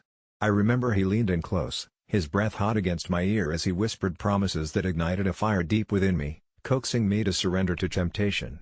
Somewhere in the back of my mind, a small voice cautioned me, this kind of excitement usually meant trouble, but overwhelmed by need, I shushed it into silence as we ended up at his apartment, my cheeks flushing under the dim lighting as I explored the contours of his body, unraveling each layer of clothing like it was a present waiting to be unwrapped. I could feel anticipation tickling my skin, and for a moment, I thought I was living the dream, that I would finally experience the kind of passion people raved about in hushed tones. But then it happened, the moment he leaned over me, tracing his fingers down my stomach, the joy bubbling up inside me suddenly stifled by an overwhelming sense of dread. For every whisper of his breath, every shiver that ran down my spine, I could hear another voice joining in, a cacophony of creeping thoughts that spiraled out of control, whispering unsettling reminders about vulnerability and unspoken desires that made me question everything. I don't know if it was the dim light exaggerating the shadows in the room or his smoldering gaze that was becoming increasingly intense, but my heart started racing not from arousal, but from an instinctual response that screamed something wasn't right. As he descended lower, the intoxicating fog of lust dissipated into something far more sinister, like a shroud of reality crashing into a fragile fantasy. I tried to shake it off, after all, this was what I wanted, wasn't it? But with each fleeting caress, the room seemed to darken, revealing unseen corners filled with doubt and anxiety. When he finally pressed against me, the heat of his body colliding with mine ignited everything I had anticipated, but it was all wrong. My skin prickled, not from pleasure but from an overwhelming sensation of being trapped, like I was merely an object in a scene I was no longer a part of. I gasped, then held my breath, every rhythmic thrust echoing the horror of being too exposed. Was this what all the excitement was about? The promise of electric sensations became a hollow echo in my mind, drowning out the once familiar voice that whispered caution. I could feel the panic rising, making me question my sanity, the clock ticking in my head while every part of me shouted to stop and run until I was safely away, back in the comfort of my own solitude. But I didn't want to be the prude, the girl who couldn't handle it, so I clenched my eyes shut and tried to force back the tidal wave of worry flooding my senses. I told myself that this was just nerves, that every heartbeat resonating within me was the pulse of desire building to something magical, but deep down, I knew the truth. The moment froze, the sensation warped until I was utterly and irrevocably uncomfortable. As if sensing my distress, he paused, yet that was when the situation shifted. He locked eyes with me, and in that gaze, I saw something unholy, a sweeping darkness that made my blood run cold. It sent icy tendrils creeping up my spine, coiling tightly around my throat as I panicked, feeling the weight of his hunger. In those heartbreaking seconds, with my world teetering on the brink of chaos, I began to realize that sex didn't have the heightened allure I had imagined, but rather a hidden depth that could turn a once thought passionate encounter into something grotesquely sinister. My instincts screamed for survival, and with one last shred of courage, I shoved him away, scrambling off the bed, heart pounding painfully against my ribs, demanding I escape this surreal nightmare. I could feel every ounce of anticipation morphing into terror, blurring the lines of what was supposed to be intimate and what was merely predatory. He lunged forward, hands reaching for me, but in a blur of panic, I dashed toward the door, the taste of fear acidic on my tongue. I flung it open in desperation, fleeing into the night, the cool air of the world outside contrasting sharply with the chaos racing in my veins, igniting a desperation to keep moving until I was a safe distance away from that place, from him, from the haunting truth of disillusionment. I stumbled into the emptiness of the street and broke into a run, the excitement I once craved now a ghostly memory, recognition sinking in like lead. Sex wasn't what I thought it would be, the thrill I fantasized about was really just a facade masking the darker undercurrents that ran beneath it all. I learned then that the hottest experiences one might anticipate could also lead to the coldest, most frightening reality. That night bled into the next day, and each time I closed my eyes, a haunting reminder played through my mind, a trauma etched to never wash away. Sexual desire isn't always passion, it can just as easily warp into something monstrous, unveiling how quick the enthrallment can shift to fear, and how passion can become something to survive, not embrace. The stories I once shared with friends turned skeletal in their retelling, warnings warning about the edge of intimacy behind the allure, revealing the shadows lurking in the romantic explosions I had once hoped to ignite. I would forever cling to that lesson, a burden that turned joy into caution and glamour into dread, and now no longer could I pretend that the hype might be as intoxicating as I believed. Love became a tightrope act, passion a whisper of a danger, and it weighed on me like a constant shadow, a reminder that the thrills of adulthood came with their very own, very real fears. I never thought an ultrasound photo could spark so much chaos and uncover deeply buried secrets, but here I am, regretting the day I trusted family to keep their boundaries. It all started when I decided to visit my parents in their cozy suburban home for a weekend. I was a few months pregnant, and this was the first grandchild on its way, so I knew they'd be thrilled when I shared the news. Over tea and laughter, I handed them the ultrasound images, expecting happy tears and maybe some celebratory snacks. They were ecstatic, embracing me with pure joy in their eyes. It was one of those rare moments I felt close to them. However, I insisted on keeping the pregnancy news private for just a while longer, wanting to share it on my own terms. They agreed, insisting they'd respect our wishes, and I left that weekend with a heart full of optimism. 3 weeks later, as Christmas approached, I received a peculiar email from an aunt I barely spoke to, cluttered with emojis in typical her fashion, exclaiming how adorable the announcement was, and wondering why I hadn't told her personally. Baffled, I replied asking what she meant, and she soon sent back a picture that made my heart drop. It was an elaborately designed Christmas card with the ultrasound printed right on the front, adorned with a bright header that read, "A new family member arriving soon." Taking a deep breath to curb my growing fury, I tried calling my parents, but there was no answer. I spent the day mentally scripting various confrontations, ranging from calmly inquiring about it to outright accusations of betrayal. That night, I finally got through to them. My mom answered, and before I could accuse them of turning my announcement into a spectacle, she started crying. Between her sobs and my escalating anger, she managed to spill out words that weren't what I expected. We thought you should know. You're not our only child." Puzzled, I sat in silence as she continued, "The ultrasound, darling. It's." My dad chimed in through tears. "It's at Win. We didn't know how to tell you." The room spun around me. It was a joke, it had to be. Guess my act of denying reality wasn't going to save me here. Apparently, the photo they'd used for their card wasn't the same one I'd given them after all. Their grand announcement had accidentally unveiled a hidden chapter in our family history, one I never imagined existed. When I demanded answers, the full story unraveled messily. My mom and dad had become tangled in a decade-old biological conspiracy, fueled by foolishly desperate desires. They divulged how, long ago, during a challenging phase in their marriage, they participated in a rather secretive, ethically questionable fertility program which produced embryos that had been lost and forgotten, or so they thought. They'd signed away their rights under the guise of giving those creations a chance at life, buried it in their minds, thinking it was a decision they'd never confront. Until, apparently, the clinic tracked them down just as I was pregnant, distributing their old embryos for today's technology trends, anonymously seeking surrogates and donors who unknowingly bore related children. Somehow, one of these ultrasounds, the ultrasound they mistook for mine, was actually of something far more complex, the ghost of family ties in a womb unknown. I was a living biological sibling to unnamed other siblings who had been, through some bizarre consequence of scientific playing God, reborn elsewhere.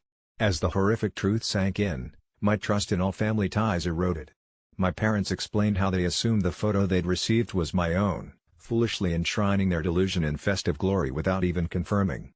They, in the bubbling excitement of unaccustomed grandparenthood anticipation, sought to extend love to whatever form our family took, not realizing the minefield they were stepping into.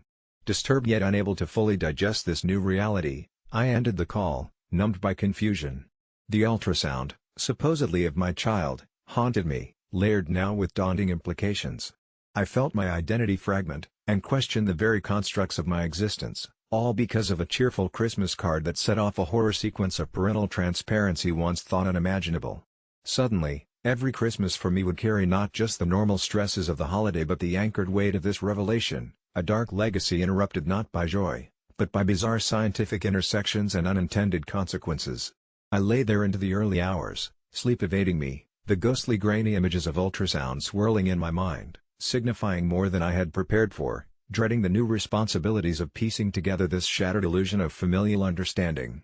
As I sit here, weeks later, clutching the real ultrasound of my very real and singular pregnancy, I question, am I the asshole for feeling betrayed, furious over something they couldn't have predicted, or for wanting to claw back the autonomy stolen from this deeply personal moment? Am I the monster for avoiding them, for seeking solace in solitude to reconcile the anxieties of kinship and science gone wrong? The Christmas card, that damned harbinger of truths I never saw, still languishes on my desk, a morbid memento I can't bear to look at, yet can't seem to dispose of. Our family is irrevocably altered, trapped in a web woven from genetic threads and holiday cheer, its legacy and echo I fear will ominously pulsate long past the season's end, lingering much like its repercussions in our bloodline's eternity. I've always been infatuated with stories, the kind that grip you by the throat and don't let go until you've turned the last page, but this time I find myself caught in a story of my own making that's turning into a tale of horror I never intended. 10 years ago, long before my world crumbled in this breakup, I created this account. Back then, I was just a college student procrastinating assignments and finding solace in the chatter of people who seemed just as lost as I felt. But somewhere along the way, amidst the shared memes and late-night discussions about everything from the paranormal to the mundane, this account became a diary, a personal vault for my thoughts and feelings. I'm ashamed to admit how often I've used it to vent about Lucy, my partner, ex-partner, and our crumbling relationship. Lately, I've felt a detached curiosity exploring the dark corners of this site, seeking distraction from the silence that has filled my apartment since she left. That's when I stumbled upon an old thread about digital spirits. Of course, the logical part of my brain knows it's all nonsense, but it's hard not to feel a chill when you're all alone, reading stories of people who claim their accounts have taken on a life of their own. Wanting to numb my heartache with something more tangible, I disregarded the warnings users shared about these spirits needing a purpose, something to hold on to, and what happens if their existence becomes too entwined with your own. It started 2 nights ago when I awoke to the sound of typing. It was faint at first, like the gentle patter of rain against a window pane, but it grew louder, filling the void Lucy's absence had left behind. At first, I brushed it off as a residual hallucination from my restless sleep, but when I logged in the next morning, I was struck by the peculiar responses from users I barely recognized, asking about cryptic messages I'd supposedly sent them overnight.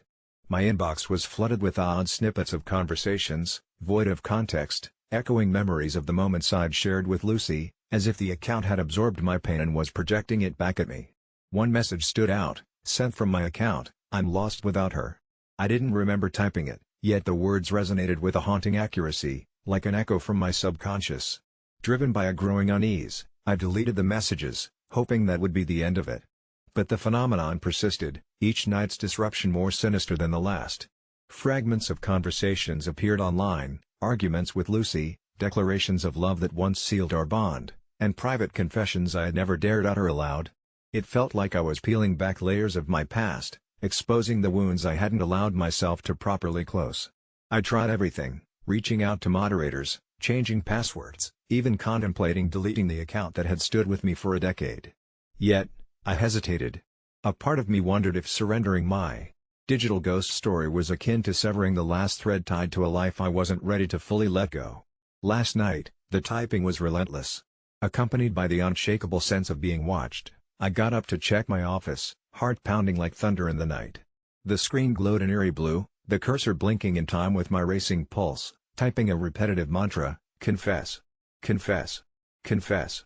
The word was heavy with demand, as if the account, no, the entity it had become, was urging me to confront something buried deep within my conscience. Haunted by a past I still mourn, sleep-deprived, and teetering on the edge of sanity, I did as it asked. I confessed to the void, whispering to my reflection in the screen the guilt I felt for not fighting harder, for letting the love Lucy and I shared slip through the cracks of mundane life and trivial arguments. The keys were cold under my fingers, but I typed long into the early hours, unearthing secrets and regrets I had buried under layers of denial. The words flowed like blood from an open wound, my jealousy, my selfish moments, my fear of vulnerability. As I emptied my heart into the machine, the heaviness lifted ever so slightly. Exhausted, I passed out with my head slumped over the keyboard. The ominous typing ceased that night, leaving me in silence. Today it feels different. My messages are untouched, as if the account has been satiated by the truths I unveiled. My heart still aches, but the weight is less oppressive, as though sharing those confessions with the anonymous abyss of the internet has unshackled my spirit from the burdens I alone carried. Yet, I can't shake off this eeriness, a paranoia that hasn't left since the typing started. There's a message in my drafts I don't recall writing, I'm free. Thank you. It's not signed. A warning or a farewell, I can't be sure, but I know one thing for certain, I opened a door, and something stepped through. Whether it was a reflection of my inner turmoil or a spirit from the depths of cyberspace, I'm left with a choice, to leave the account as a relic of who I once was or to erase it entirely, severing this bizarre connection. I can't help but wonder, as I gaze into the comforting glow of my screen, whether I'm ready to face what might happen next.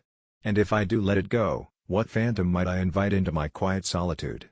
When I was 7, my older sister, Elara, showed me the first of many dark and inexplicable cruelties she would inflict upon me. It was a sweltering summer afternoon when she beckoned me into the cramped, dusty attic, her voice a sweet melody concealing venom. The moment I crossed the threshold, she shut the creaky wooden door behind us, plunging the room into an eerie dimness save for a narrow shaft of light piercing through a tiny window. Her smile was something I'd grown wary of, too wide, too bright, as if her joy fed on my discomfort. In her hand, unusually pale in the subdued light, she held a small, mushy bird, its lifeless body dangling limply. "Look what I've found," she cooed, her fingers flexing around its small frame, and I realized with a shiver that she intended me to feel its brittleness, its stillness. That was the genesis of my secret. Over the years, she became adroit at tormenting me with twisted games and errands, whispering threats I didn't fully comprehend but feared deeply enough to obey. At school, to everyone else, she was the accomplished elder sibling, the epitome of academic brilliance and extracurricular allure. At home, she was a ghost haunting my aspirations for normalcy, a predator stalking the shadows of my childhood. When I approached our parents, their belief in Elara's saintly disposition eclipsed my plea. The sharp rebuke in their eyes sent me spiraling into silence, reaffirming my position as a fluctuating variable in Elara's sadistic calculus. As the years blurred, routine encounters at home, innocuous to the unseeing, transformed into strategic ambushes, meticulously orchestrated scenarios intended to belittle, erode, seize power over me. Tripping me discreetly when relatives were over, sowing doubt in teachers' minds with those meticulous tales spun with calculated precision, each act was a ritual dissection of my spirit. Her psychological shackles tightened when she subtly started manipulating my friendships, sowing discord with an artfulness that bewildered and bruised my sense of belonging. Yet, recounting these tales, I remind myself that it was the dinner party 5 years ago, a famous crux point, that undid me. Elara, now thriving in her respectability, had gathered the family, her friends, colleagues, peacocking before them while I merely hovered by the fringes, a peripheral shadow in her well-lit world. That night, within the falsely jovial confines of our dining room, something snapped. I don't quite recall what prompted the exchange, perhaps it was the wine, or the sheer weight of her blithe omnipresence that had me confronting her. Words tumbled out, a torrent of repressed confessions, her malice, her despotism, my silent suffering, all threadbare and exposed. The room shifted uneasily, and in that spotlight, Alara's charm faltered for just a fraction of a heartbeat, a flicker of the truth. I had expected vindication, a collective understanding, yet was met with the cold eye glare of collective disbelief and suspicion. Alara, ever the master of manipulation, rode the storm with tears, ingeniously turning the tables, fashioning my breakdown as an unfortunate, unprovoked outburst. Her performance was Oscar-worthy, a melodrama of concern, with tender reassurances muting any residual doubts among our guests. For every scream for help paralyzed behind my lips, Alara had a ready, meticulously curated counter-narrative. The psychology of her tactics lay in their cunning simplicity, like a stealthy poison administered drop by drop, killing not the body but the spirit. Retreating into the folds of apology, feigned smiles stitched up my lips, grim acceptance blanketed my logic. Alone with my thoughts once more, my reality twisted inward, curled around my heart, a silent resentment I dare not nourish lest I implode. Yet tonight, a decade past that pivotal night, the shadows she's laying are no longer my shackles but my stepping stones.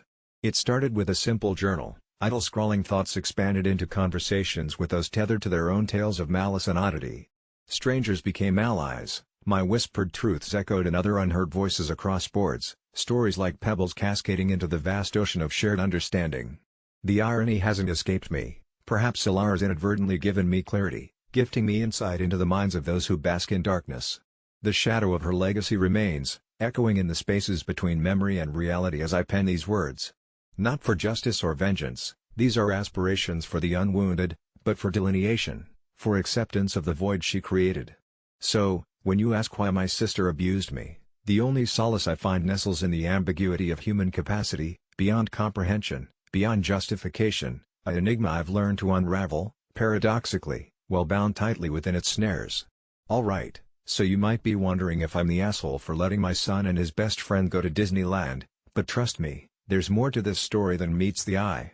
It all started on a morning that felt just a little bit off, like when you notice the quiet hum of the refrigerator has stopped. My phone buzzed on the kitchen table. It was a message from my son, Luke. Can me and Tommy go to Disneyland this weekend? A simple enough question, and before I'd truly registered the odd feeling lingering in my gut, I replied with a thumbs-up emoji. Luke hadn't been himself lately, ever since his father, my husband, Jeffrey, vanished without a trace 6 months ago. We'd called the police, had search parties scouring the woods, but it felt like he'd evaporated into thin air. Luke has been struggling to cope, and Tommy, his inseparable best friend since kindergarten, seemed to be his only source of comfort. They spent countless nights huddled up in the treehouse in our backyard, building fortresses out of old blankets and filling the air with whispers of heroic quests and mystical adventures. So, sending them off to the happiest place on earth seemed like a chance to restore some brightness in his life. It wasn't long after buying them the tickets that I noticed something peculiar. Tommy's parents never seemed to question the trip, never even mentioned packing or confirming the details, which was odd given how protective they were. Still, memories of happier days made me push those little oddities aside, focusing instead on how this might be a fresh start for Luke, a break from the shadows that had crept into our home. On the morning of their departure, as I loaded a suitcase into the trunk, Luke looked up at me with eyes that seemed too old for a 10-year-old. "Tommy says his dad will meet us at the gate," he said. I paused, a chill creeping up my spine. "Okay," was all I could muster, my voice betraying doubt that my mind was trying to suppress. We drove in silence until I dropped them off at the train station. Luke grabbed his backpack, his hand slipping from mine in a way that felt too final. "We'll be fine, Mom. We'll call you every day," he promised. I nodded, watching them disappear into the crowd. I returned home to a deafening silence, that odd feeling now an oppressive weight on my chest. By evening, dread gnawed at my stomach when no call came. I tried contacting Tommy's parents, but their line went straight to voicemail. Panic surged through me as night fell, and with it came the distinct creaking of the treehouse ladder. Heart pounding, I grabbed a flashlight and rushed out, my breath fogging the cold night air. The beam danced through the branches until it landed on a figure, One so out of place that my mind reeled back to disbelief. Standing in the light was an unfamiliar boy, no older than 10, holding something in his hand, a scrapbook. "Who are you?" I stammered, the words barely managing to escape through the lump in my throat. His eyes locked onto mine, and he slowly opened the book to a page filled with photos, Luke and Tommy, but also pictures that couldn't possibly exist, grinning images of them with a fatherly figure in Disneyland, a place they hadn't yet visited. "Run," the boy said softly, snapping the book shut with an eerie finality. I barely remember fleeing back to the house, doors locking behind me. My heart was a relentless drumbeat as I frantically searched for answers.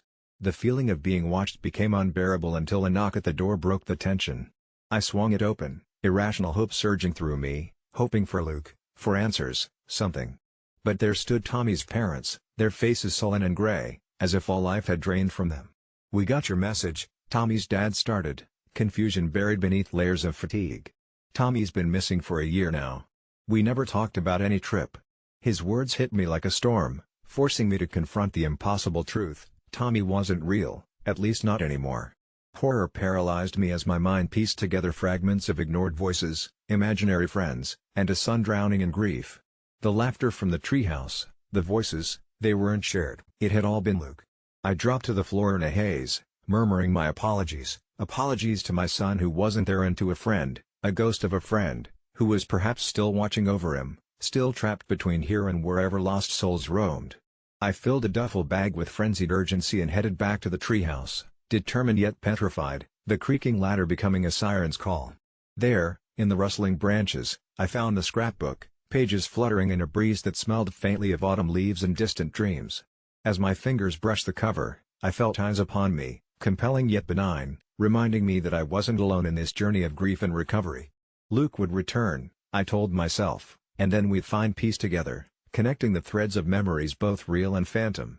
Until that day, I'd wait here, ready to welcome him back, not to Disneyland, but home. And long after the echo of their laughter had faded, I'd keep them alive, never letting go again, neither of him nor of the promise that somewhere, in the subtle dance between reality and the unseen, healing waited just beyond reach, whispering in the wind. When the shattering of glass echoed through our cramped living room, it wasn't just the vase that broke. It was the thin facade I had been holding onto for months. Sitting there in the dull glow of our flickering TV, surrounded by the remnants of failed dreams and a miscarriage that left me hollow, I stared at my mother, a beacon of possibility holding onto a secret of her own. There was a time I would have thought destiny had a cruel sense of humor, but this went beyond any cosmic jest. I was 28 when the ultrasound technician broke the news. The nursery remained unused, the walls still adorned with soft yellow birds ready to greet a life that never came. My mother, at 52, had shuffled into my room shortly after, her face an unreadable mask, clutching her stomach with a wild disbelief that mirrored my own. "You're going to have a sibling," she had said, as if the weight of her words was something we could both bear. And we, unwilling conspirators in this twisted play, carried on our lives.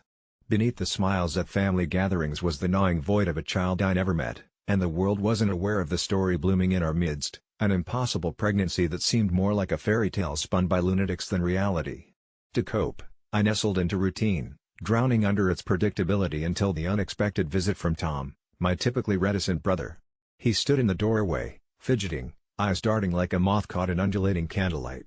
"Sarah's pregnant," he blurted, the silence that followed tethered with the weight of 1,000 unspoken fears. Here was a tale we dared not even whisper, lest the fragile web of secrets binding us tear apart at the seams.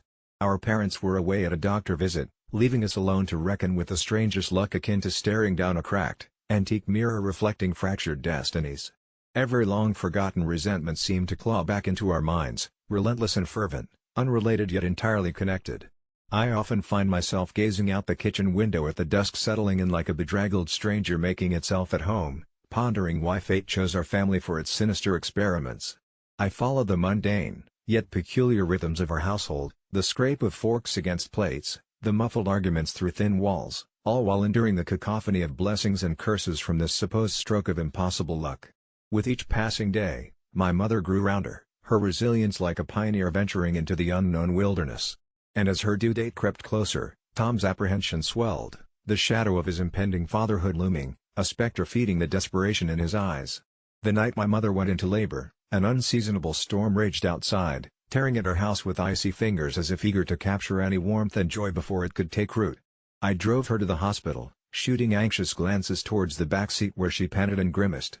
Memories of my own time in the hospital washed over me, flecking the air with an inescapable déjà vu that settled around us like dust on rarely touched surfaces. I had rehearsed everything I would tell her at that moment, the doubt, the fear, the unyielding sorrow. But instead, the words dissolved, leaving only silence. Then, after hours that seemed like days, my brother's baby joined the world with the same abruptness as the squall outside. We stood at opposite ends of the maternity ward, each enveloped in our own minds' narratives, punctuated only by the cries of new life. Tom couldn't know the turmoil I experienced as I watched him cradling his tiny, wrinkled daughter, a bizarre echo of the joy stolen from me. In the adjacent room, my mother lay holding her newborn son, radiance and exhaustion etched in equal measure across her face.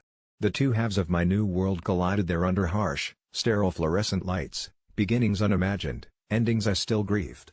Standing at that strange crossroads, I understood the uncanny cycle spinning us all into an uncertain future, this shared, inexplicable dance my family and I stumbled through, where the miscarriage, the new brother, and my brother's child were confusing notes in a song none of us had intended to play.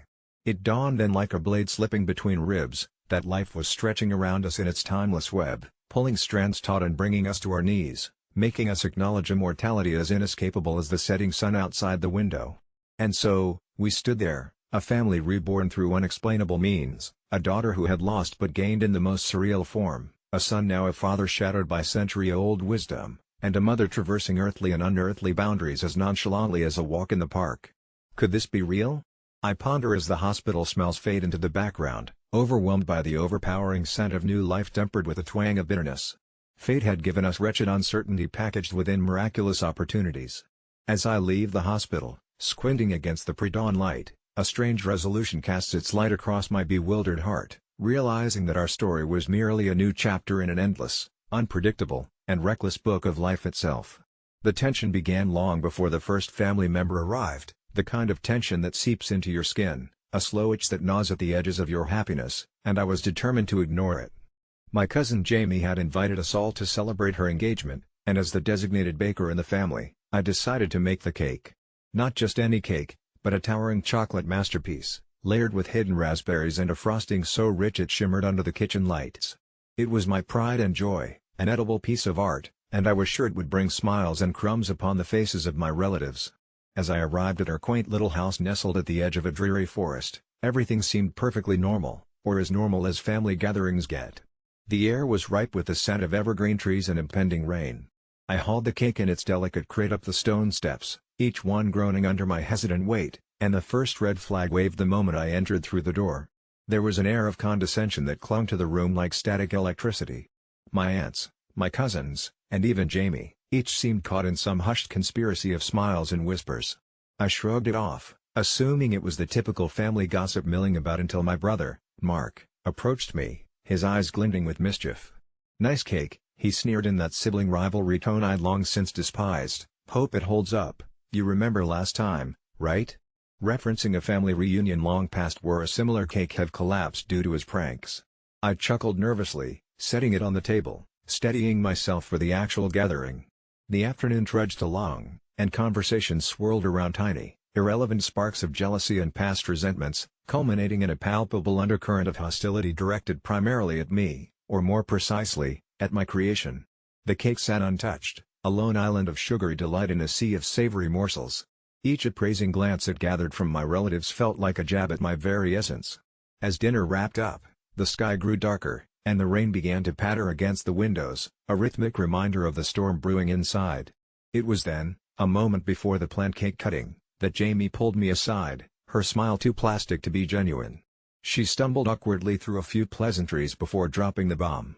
"We decided not to serve the cake," she declared, her voice a blend of sugar-coated malice. Apparently, Tom's mother insisted on a homemade dessert. Tom, the aloof fiancé, stared blankly from the kitchen, his mother's shadow looming beside him, a gingerbread witch with a cutting glare. Silent and invisible blows struck my confidence, and I knew my crisp defenses couldn't withstand this assault. I watched as Jamie turned, signaling her mother-in-law to bring forth some sad assortment of store-bought cupcakes. The coup de grace was unexpected, they made no attempt to hide their mockery. My brother, leading the Snickers with his usual boorish charm, was joined by airily chuckling aunts as they sliced into the cupcakes, smacking their lips with over-exaggerated joy. I felt myself disintegrating under their gaze, whispers echoing louder, "It's over the top. Who does she think she is? Some drama at every party." Their words wrapped around my heart, squeezing every last bit of warmth. The impulse to flee surged like a primal instinct, and as if possessed, I moved to the table with methodical precision. A sense of clarity washed over me, one that comes before the storm, a resolve unshakable by the babbling crowd. I picked up the cake, my symbol of joy turned stigma, and walked out. Voices rose in incredulity behind me, but I paid them no heed, their cries as insignificant as the rustling leaves underfoot. The storm outside greeted me as a kindred spirit, the rain mingling with tears unbidden. I stumbled towards my car, the cake precariously balanced in my aching arms. The doors slammed shut, muffling the jeers and accusations, an embrace of pure silence. I drove, hands shaking, the road a ribbon unfolding, leading me away from that den of wolves. Disbelief twisted with solitude, and somewhere amidst that rainy night ride, reality took on the guise of nightmare. My eyes, blurry with rain or maybe tears, caught fleeting glimpses of white figures flitting through the forest lining the road. Ghostly shadows skittered between trunks, their forms long and spider-like, twisting the peaceful woods into something unnatural. I felt their eyes on me, hungry, probing, as if the forest itself had turned against me for my audacious escape. Just ahead, an ancient sign partially swallowed by the overgrowth emerged, a solitary warning, "Turn back." Yet I couldn't stop. I wouldn't. I had left the gathering with more than just a cake, I had unearthed something deeper, something more sinister hidden among my family. What if this was the price? To always carry the peculiar isolation, never completely belonging? As the car grumbled down the winding path, I realized the forest seemed alive with whispers, each droplet of rain tapping out a melody only I could hear. The figures drew closer, their forms gaining mass and purpose. They beckoned. I pressed harder on the gas, a feeble attempt to escape both my past and the peculiar darkness lapping at my heels. At last, the road opened, surrendering its grasp to the quaint outline of a gas station drenched in the glow of gaslight. It stood alone, an isolated pocket of reality, offering an unfamiliar relief. Pulling into its lot, I breathed deeply, clutching the cake as if it were an anchor. Inside the dimly lit restroom, I removed the box's lid. The masterpiece remained untarnished, a reflection of resilience. I marveled at it amidst the tiles and the fluorescent hum. The cake's opulence brought a hopeful thought, maybe it wasn't about the celebration, but the act of creation itself. And as I left the gas station, dissolving back into the inky night, the forest revealed its secret. It wasn't hollow nor threatening, it whispered a kindness, a reminder that sometimes leaving means surviving. The cake stayed with me, every bit as sweet and defiant. The real journey was in admitting that the past wouldn't destroy me. Growing up, I always felt different, but it wasn't until my late 20s, during a mundane appointment for a routine checkup, that the puzzle pieces began to fall into place. My doctor casually mentioned the possibility of high-functioning autism and ADHD, suggesting I explore the path to a diagnosis, yet little did I know, this was just the beginning of uncovering a darker side to my existence that nobody talks about, and as I dove deeper into understanding my mind, countless oddities and lesser-discussed symptoms emerged, like the way I could hyper-focus on trivial details while a conversation looped endlessly in the background, becoming an engrossing cacophony of noises that both intrigued and overwhelmed me simultaneously, or how I could sit through a meeting with my heart racing at the thought of communicating, feeling as if my words were tangled threads, slipping through my fingers just as I thought I might weave them into something coherent. But what really sent me spiraling into this dark realization was the feeling of being watched. I would often dismiss it as paranoia, just an overactive imagination, but the way shadows flickered just out of view and my peripheral vision became unmistakable, transforming every mundane outing into a source of anxiety, as the voices in my head grew louder, morphing into warnings that something was lurking, waiting to pounce on me the moment I let my guard down, and the memories of being teased as a child for my intense obsession with collecting stamps and how my laughter sounded more like a shriek still echoed in the caverns of my mind. These memories forged an inescapable link to my struggle, intensifying the sensation of disconnect from a world that seemed so effortlessly to connect with each other, while I stood on the periphery, cringing in social situations, wishing desperately to bask in that comforting glow of normalcy, yet feeling perpetually out of sync like a wrong note in a symphony. It was during a particularly stormy night that everything took a sinister turn. I was alone, wrapped in my blanket, the bright screen illuminating the suffocating darkness when my mind switched gears and began to churn with vile thoughts, the what-ifs clawing at the back of my consciousness. What if I never truly understood myself? What if there was a darker force at play, manipulating my perception of reality?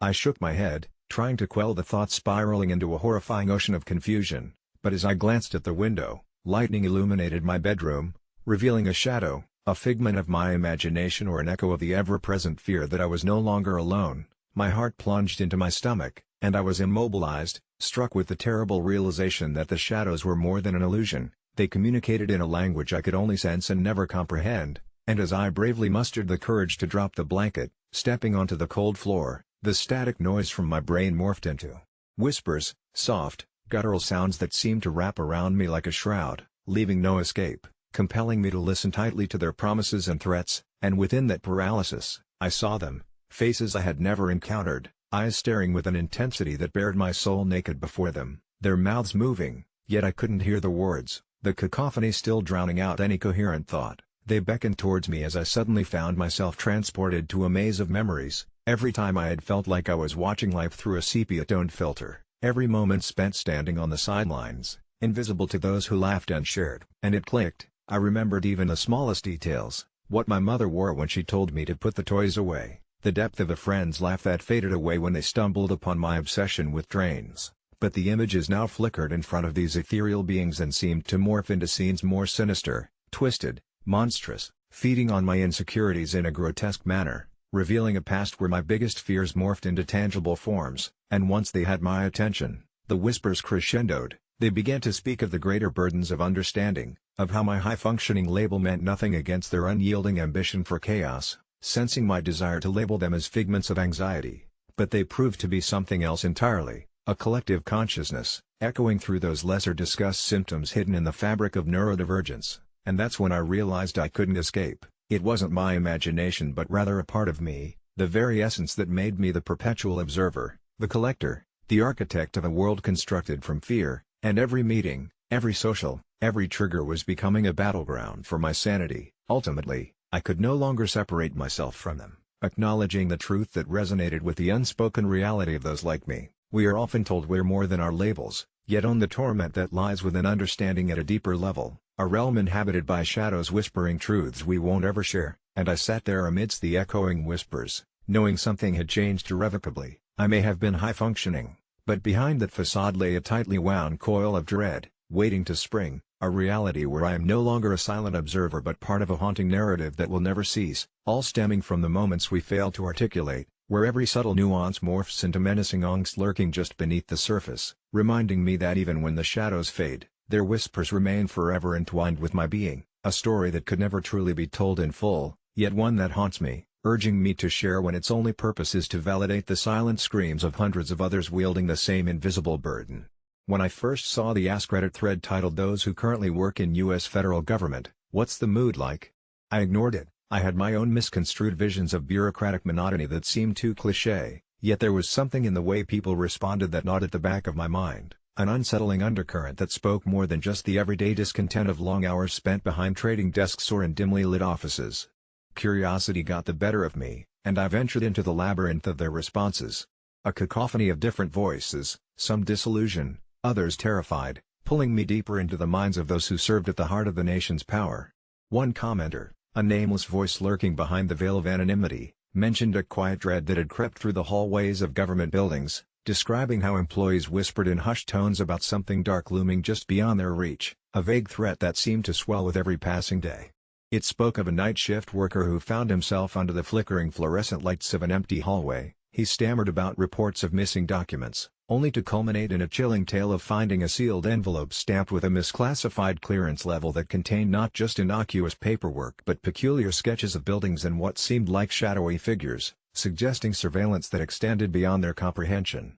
I couldn't shake this voice from my mind as I spent the following days obsessively revisiting the thread, quickly approached by others sharing similar experiences. An intern who claimed she overheard a conversation about a secret department conducting experiments disguised as community outreach, a mid-level administrator warning about frequent power outages that left parts of the building submerged in darkness, only for unsettling whispers to fill the air, as if shadows carried conversations with the unseen.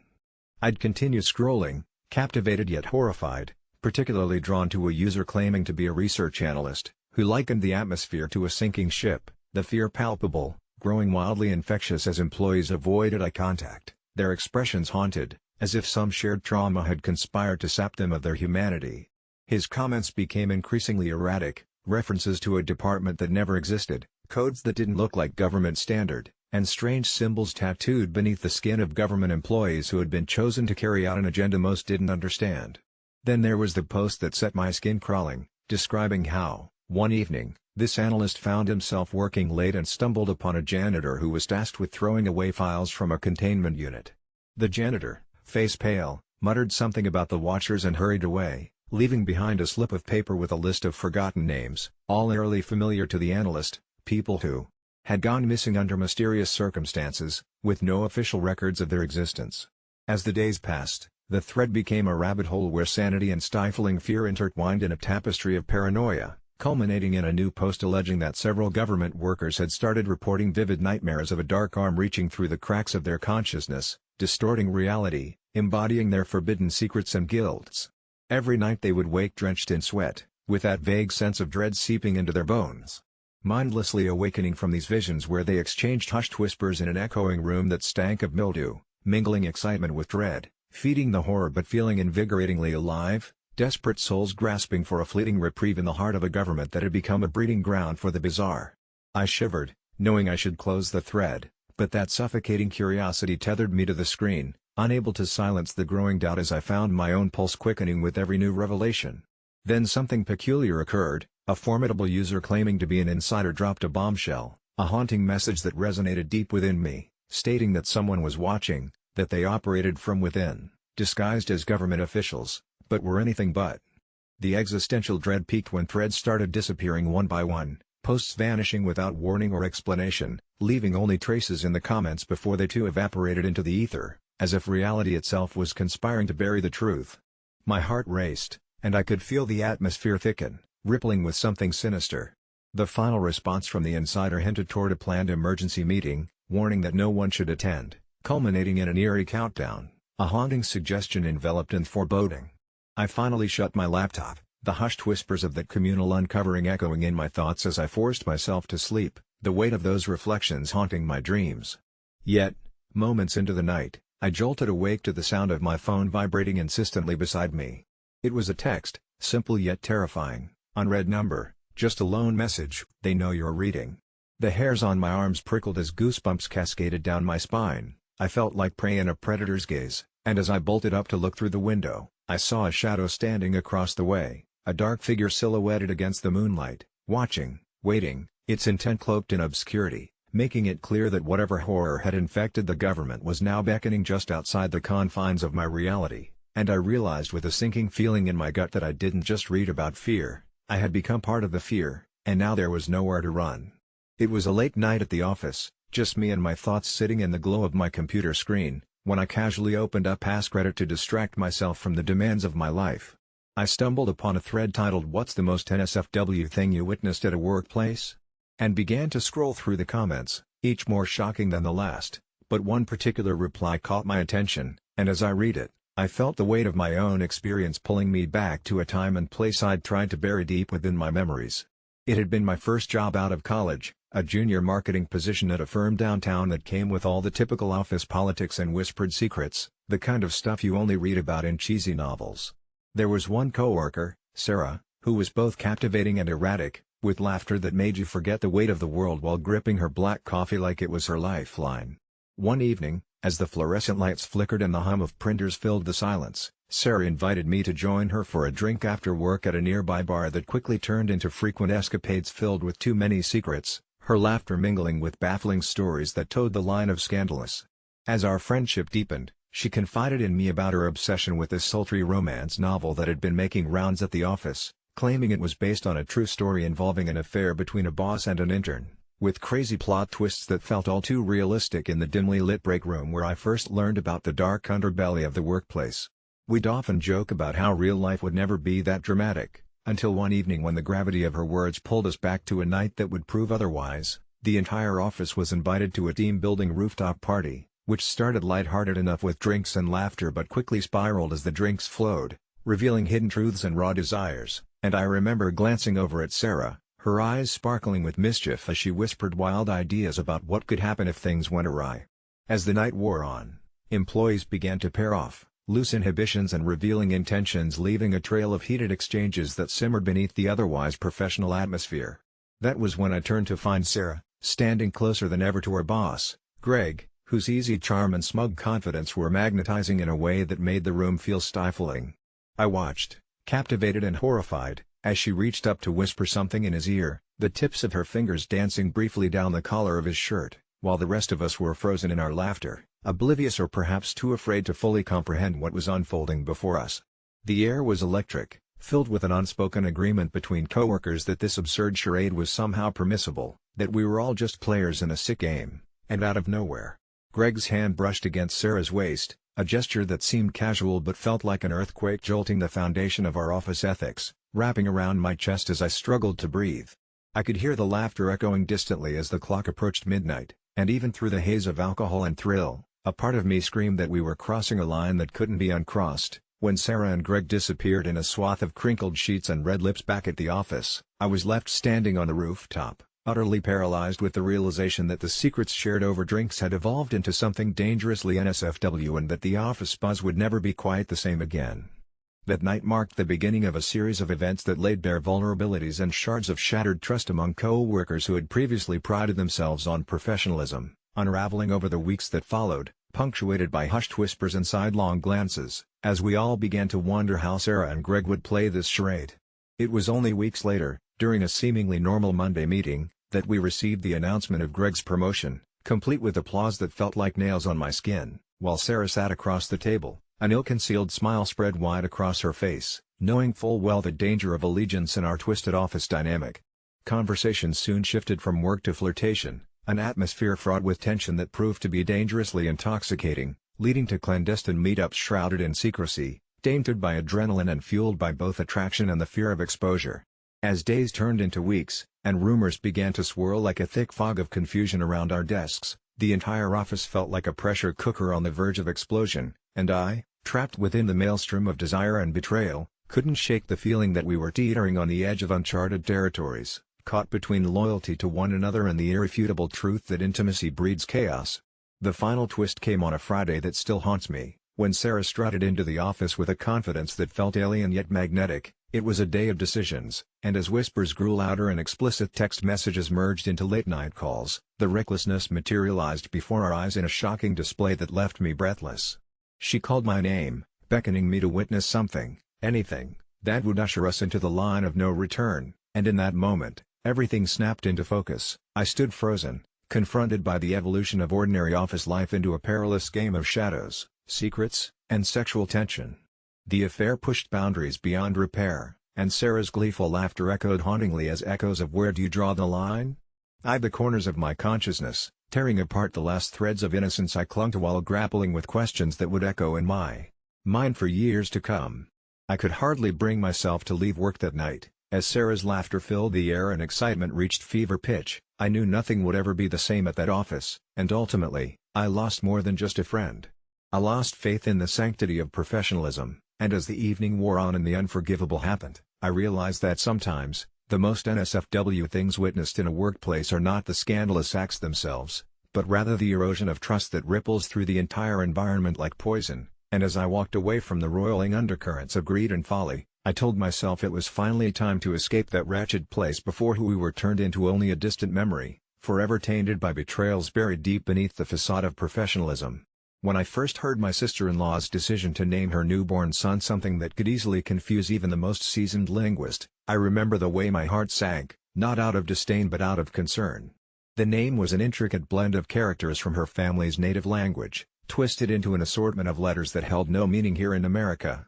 And so, during our usual family gathering, as my nephew's 10-month-old chuckles echoed across the living room between the birthday balloons and leftover frosting, I took a breath, weighed the potential fallout, and asked her if she'd considered letting him use a more straightforward American name. It was a simple suggestion, one born from a place of love and long-term foresight. I imagined the endless frustrations my nephew would face as he grew, A child with a name so difficult that classmates would laugh, teachers would mispronounce it, and forms would never be filled out correctly. My sister-in-law's face shifted from surprise to pure indignation.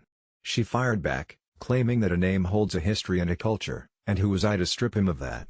I didn't argue, I merely pointed out that this wasn't about erasing his heritage, it was about gifting him the opportunity to float through life without the relentless burden of spelling out his name every time he met someone new, without having to watch the confusion wash over people's faces as they stumbled over syllables.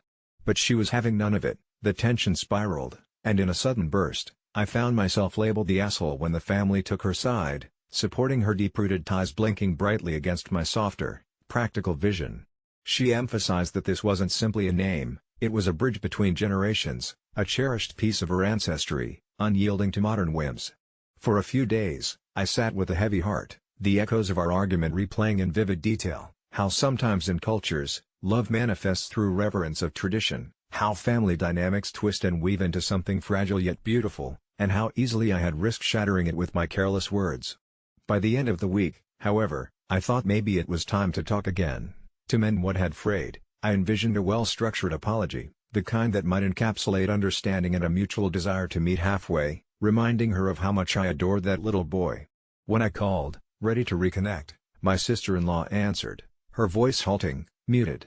She told me about her evening, a terrifying experience where she and my brother had ventured to a neighborhood they were unfamiliar with. It had been dusk, the sun settling into an underbelly of deep purple when their car broke down, stranded in an eerie silence with shadows stretching like sinister fingers. They decided to walk to the nearest store, an act of desperation, but as they turned the corner, she recalled the frigid chill that settled on her skin. That's when she noticed them, a group of men gathered under a flickering streetlight, their laughter cutting through the twilight like glass. My heart raced as she described how they eyed her and her husband with unsettling interest, their gazes lingering on her brother's jeweled hoodie and her tone of voice thick with fear as they approached. She recounted every detail, their jeering comments, the way they slurred their sentences, the tension palpable as they surrounded them. In that moment, I realized her sacred tether to tradition felt like an echoing cry for protection, that by naming her son something they could pronounce, she believed it could shield him from prejudice, give him an airbrushed identity that would deflect harsh scrutiny and cruel ridicule. But then, something unexpected happened. She whispered a name, the name she and my brother had contemplated in secret, an American twist to his name, a compromise that would soothe her heart and strengthen my brother's resolve. Suddenly, ancient familial ties took on a modern hue, blending cultures instead of being at war with them. What should have created a rift spun into a connection, a reassurance that in this tumultuous world, names hold more than just meaning, they carry the weight of values, hopes, and fears. It brought us to a moment where we could choose to empathize rather than just stand at the battleground of opinions. I couldn't help but feel a swell of pride as I realized the powerful truth behind her words, that the name they ultimately picked would be a testament to resilience, strength, and the melding of two worlds, a reminder that we're not just rooting for our identities individually but forging new paths that intertwine, that carry echoes of our past while still reaching for a future where my nephew could be whoever he wanted to be without the complex burden of divided heritage. In that sudden clarity, I became aware of how fragile these conversations are, how easily misunderstanding can gnaw at the edges of relationships, fracturing the love that defines them. So, no, I do not wish to be the asshole, but rather a bridge, a listener, someone who opens doors to discourse rather than shuts them to judgment. Names can matter, oh they do matter, but so does family, especially when the world feels intent on tearing us apart.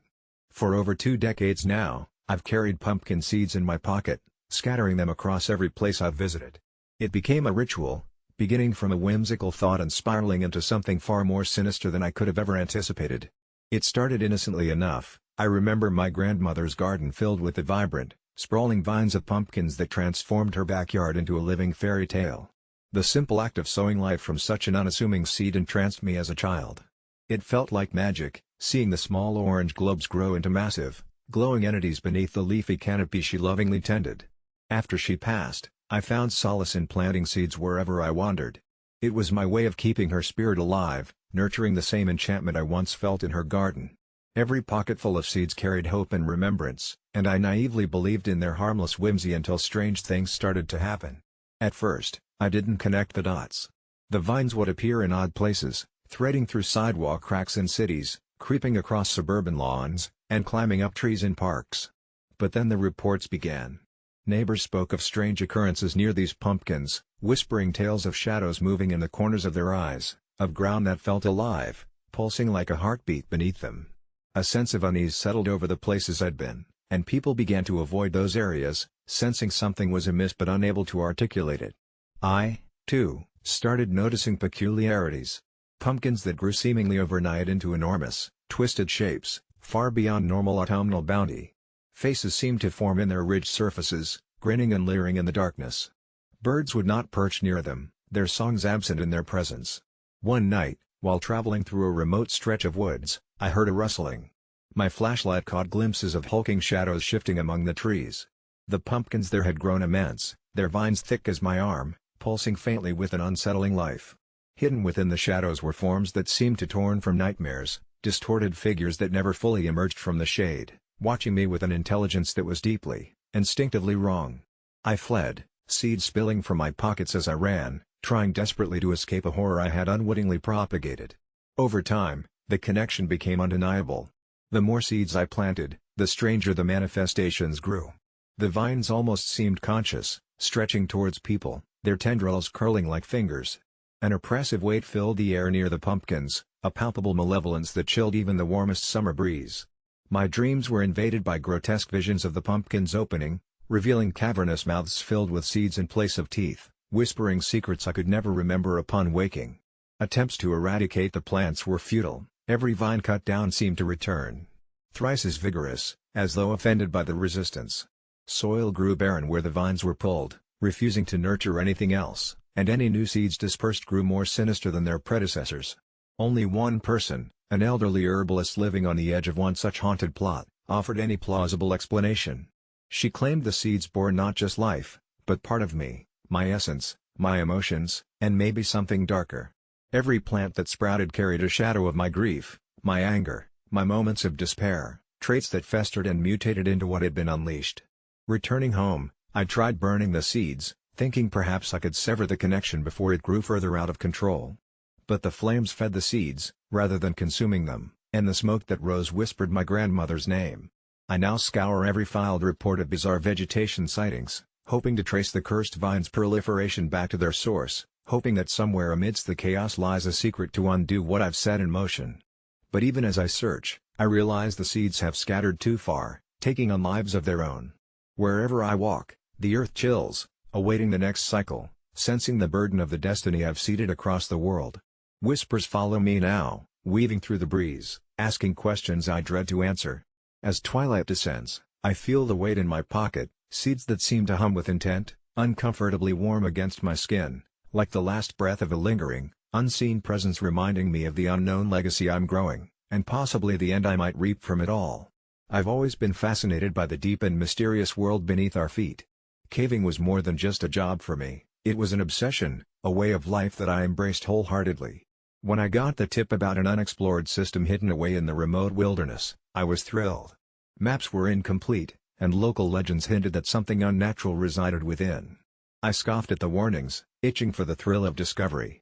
The entrance was an unassuming, narrow crevice that almost seemed to whisper in the faint breeze, as if beckoning me to step into its shadows. Equipped with only the essentials, helmet, headlamp, a pack of supplies, I ventured into the maw of the earth, feeling the adrenaline course through my veins in that familiar, exhilarating way. As I descended, each step further isolated me from the world above. The darkness was consuming, but my headlamp carved a narrow path of light, illuminating the moist, rough walls around me. Hours passed, the rock formations morphing into arching stalactites and jagged stalagmites that seemed to claw at my skin when I squeezed through tight quarters. The deeper I went, the more the air seemed to thicken, becoming warmer and more oppressive. It wasn't long before I began to hear it, a low, distant hum, like the restless murmur of something vast and ancient. The sound, almost melodic at first, drew me further into the cave's depths, compelling me to abandon any thoughts of turning back.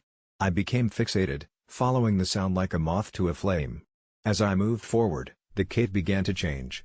The walls shifted, textured like melting wax, twisting into grotesque, almost organic shapes. Shadows danced in unnatural ways, flickering as if in sync with the digital stutter of my failing headlamp.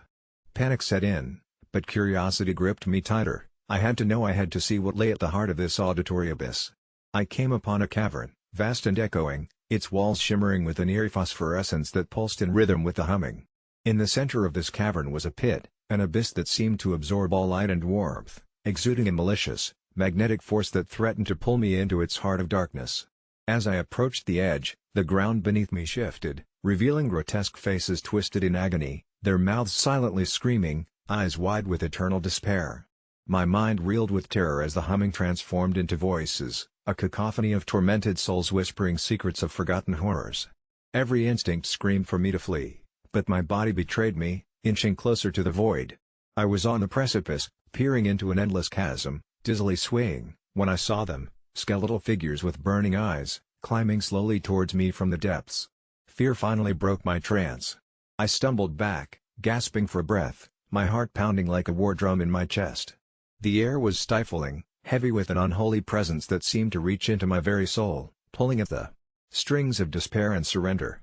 I scrambled, crawling backward, eyes fixed on the pit as the skeletal specters clambered ever closer, their rasping whispers promising eternal torment and the cold embrace of oblivion.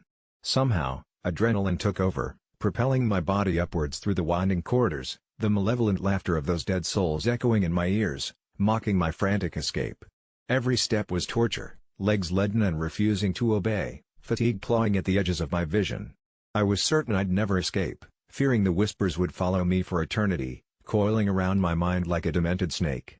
Yet, after what felt like an eternity, I finally saw it, a sliver of daylight, the sweet, saving grace of the world above. I burst out of the cave, gulping the cold air, collapsing onto the blessed solid ground, sobs racking my body as the oppressive shadows released their grip. I lay there under the sun, the trembling subsiding only slowly, the whispers fading but not forgotten. My mind was scarred, haunted by visions of that hellish landscape, where the earth opened to devour the lost, feeding on fear and despair. Back home, I tried to tell people what I had found, but the words died in my throat. A rational part of my mind questioned it all, stress, exhaustion, hallucinations perhaps, but deep down, I knew. I had peered into a place not meant for the living, a domain where darkness reigned and souls were imprisoned. Every night, I hear them whispering in my dreams, taunting me with truths I can never unsee. My passion for caving has turned to dread, for I know now that hell is not an abstract concept nor a distant realm. It is here, lurking in the forgotten corners of our world, waiting in silence to claim the curious. I never thought a simple date would spiral into a nightmare, but here I am, recounting the events that haunt me as I sit in my dimly lit apartment, staring into the flickering candlelight, words barely making sense, drowning in the echoes of that night. It started out like any other Saturday. I was nervous but excited to meet Jenna, a girl I had been texting for weeks. We met at a mutual friend's housewarming party, laughter enveloping us as music thumped in the background, and people danced like carefree souls oblivious to the world. The energy was electric, and I hoped this was the start of something special. Jenna, with her luminous smile and sparkling eyes, seemed to brighten the room, but as the night wore on, that light began to flicker. After a round of drinks, I felt parched and decided to ask Jenna to fetch us some water, an innocuous request that should have been simple. Instead, she looked at me like I had asked her to perform a magic trick. "Seriously? You can just get it yourself," she said, her tone sharp, cutting through the gaiety of the party like a knife. I was taken aback. It was hardly an unreasonable request after the drinks we had consumed. Stunned, I brushed off the moment, believing it to be a miscommunication, yet her dismissive attitude gnawed at me. Minutes passed, and I tried to engage in the small talk around, but it all felt hollow. Jenna continued to chat with her friends, occasionally shooting me glances that seemed to say, "Why are you still here?" It hit me then how uncomfortable I felt. This was not the warm and welcome atmosphere I had anticipated. So, I took a deep breath and attempted to lighten the mood. "Hey, I'm going to grab some water, do you want anything?"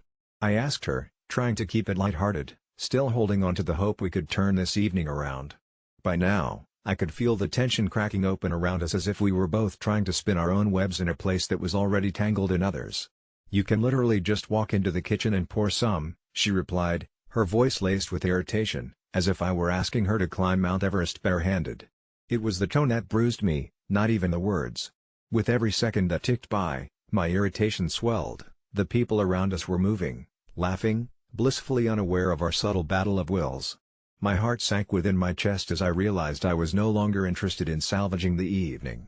I stood up, ready to leave, hoping she would at least show a flicker of concern. Instead, she laughed, almost mockingly. "Wow, real mature," she snorted, turning back to the crowd. I felt invisible, and just like that, the decision was made. I would gather my things and exit this bemusing charade. In a twisted instance of irony, as I approached the door, I wondered if I was the asshole for leaving a party over something so trivial. Did I overreact? Was it my fault she wouldn't get me water? I hesitated at the threshold, a part of me yearning to turn around, but I stepped through the door, crossing the boundaries of friendship and awkwardness forever. Just as I began walking to my car, dark clouds loomed overhead, drawing shadows that felt personal, like nightmares coiling just outside my view, and I couldn't shake the feeling I was being followed. I quickened my pace, blaming the chill of the night air for the goosebumps prickling my skin, but instinct whispered at the nape of my neck to turn around. Looking back, I saw nothing but the dim glow of the house party behind me. It was ridiculous. I dismissed all the creeping thoughts and slid into my car, attempting to shake off the unsettling sensation that this was far from over. I took a deep breath, the car feeling like a cocoon of closure, but then my phone buzzed in my pocket. A message from Jen appeared, her words striking back like a serpent. "You're seriously going to leave because I wouldn't get you water? Wow, guess you're not as cool as I thought."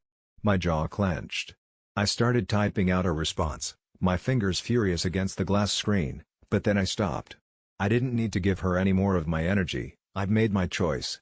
Reeling from the night already, I left that house behind me, only to realize that the closer I got to home, the louder the world around me became. The street had grown eerily quiet, as though I crossed through a curtain between normalcy and obscurity. Just as I turned a corner, an intense chill sliced through the air.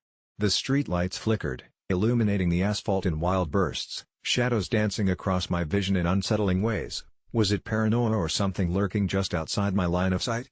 I glanced at my rearview mirror. A figure loomed in the distance, tall, cloaked, and heading directly toward me. As the figure drew near, I saw its face, white and haunting, with dark holes for eyes that meticulously bore into my soul. My heart began to race, panic flooding my veins.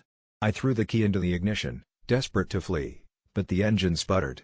The figure's gait was deliberate, fixed on me as the shadow danced closer, and though I tried to convince myself I was merely overreacting from an embarrassing evening, my instinct screamed otherwise. I was prey, and it was the hunter closing in. My eyes darted back to the road, desperately swiping at my phone in search of a small sense of safety, but the screen faded to black, and then I noticed it, the figure was nearly upon me. I couldn't hold back the scream that clawed at my throat as I pounded at the wheel, raw terror seeping into every facet of my being. And just before I could get the car to sputter along, there was a loud, harsh knock on the window that sent me nearly leaping out of my seat. It was Jenna, eyes wide, face twisted in excitement that was somehow both terrifying and exhilarating, but then beneath her glee, I saw something else, a flicker of something darker. "We need to talk," she yelled, just before the darkness closed in around us, silencing the world outside like it was a figment in a dream, leaving her standing there with that haunting smile, and in that moment, I understood we hadn't merely left a party, we had crossed an unseeable line, and now it was time for the real horror to begin. The first time I was approached by the Aegis group, I had just stashed my resignation letter into my fraying canvas bag, convinced that my monotonous office job was the only prison I'd known. I was trudging through an unremarkable alley when a man in a tailored suit, a stark contrast to my jeans and a worn-out hoodie, conveniently bumped into me, dropping a glinting silver badge on the ground that flickered strangely even in the dim light. I picked it up, and before I could even ask what it was about, he was keenly eyeing me, with a predatory smile, whispering that he had a position that would make me forget every chain of the 9-to-5 grind. It sounded absurd, yet his voice was a silken thread pulling me closer, and soon I found myself signing an inconspicuous contract that had more fine print than I ever cared to read. The job was simple on paper, to hunt and contain supernatural entities wreaking havoc in various parts of the country. Of course, I laughed it off, thinking they were just another group dabbling in urban legends. Yet here I am, sitting in a cramped van, an eerie silence wrapping around me tighter than my seatbelt, tasked with bringing in an incredibly chatty finch that, according to our intel, could speak human languages fluently, a creature scientists had deemed a myth and horror enthusiasts had deemed a prank.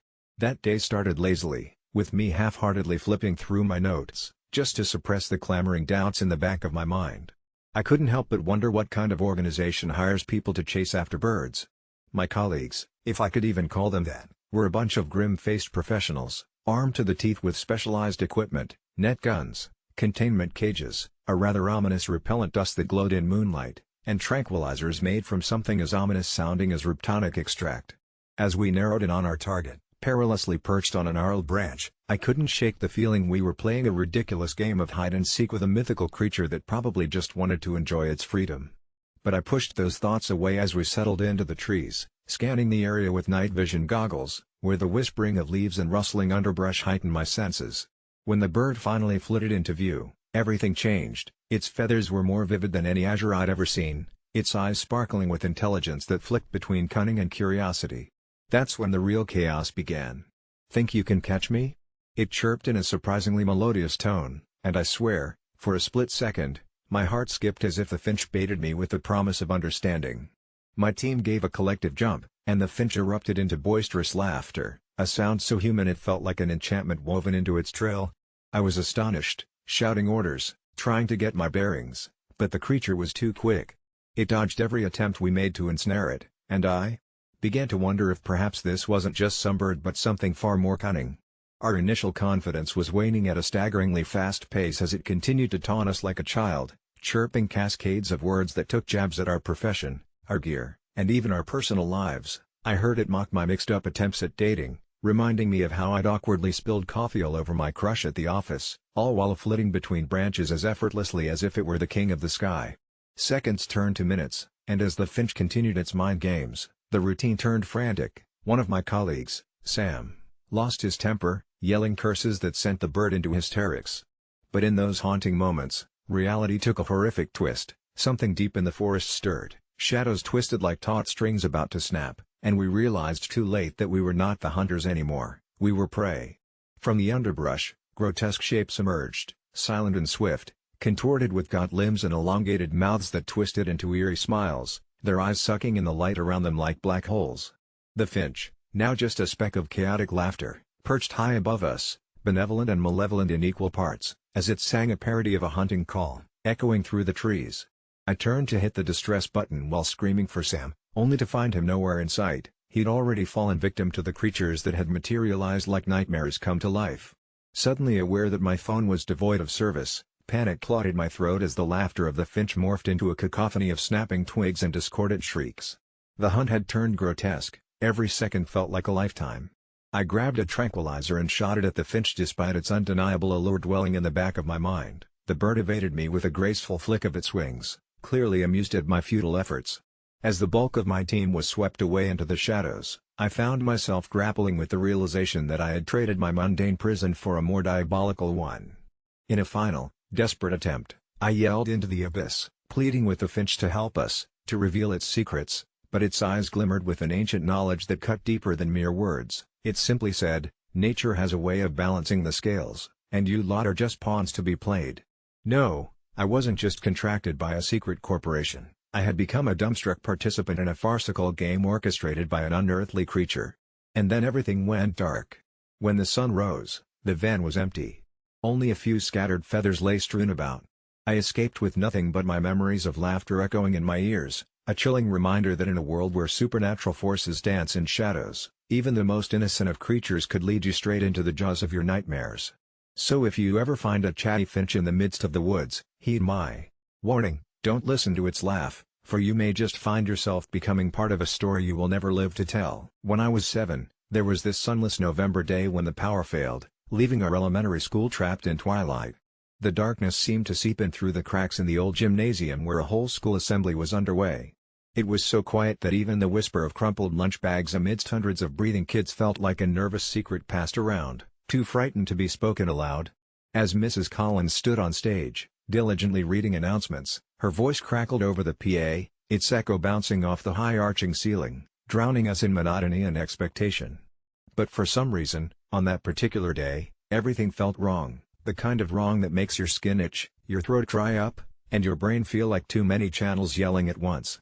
At some point, I felt the vibrato of the room shift and then everything faded into a hushed buzzing. The last thing I remember seeing was the flicker of the failing fluorescent lights as they strobed in and out of life above me. All at once, the world blurred, and I remember everything swimming before me in waves before it all unraveled.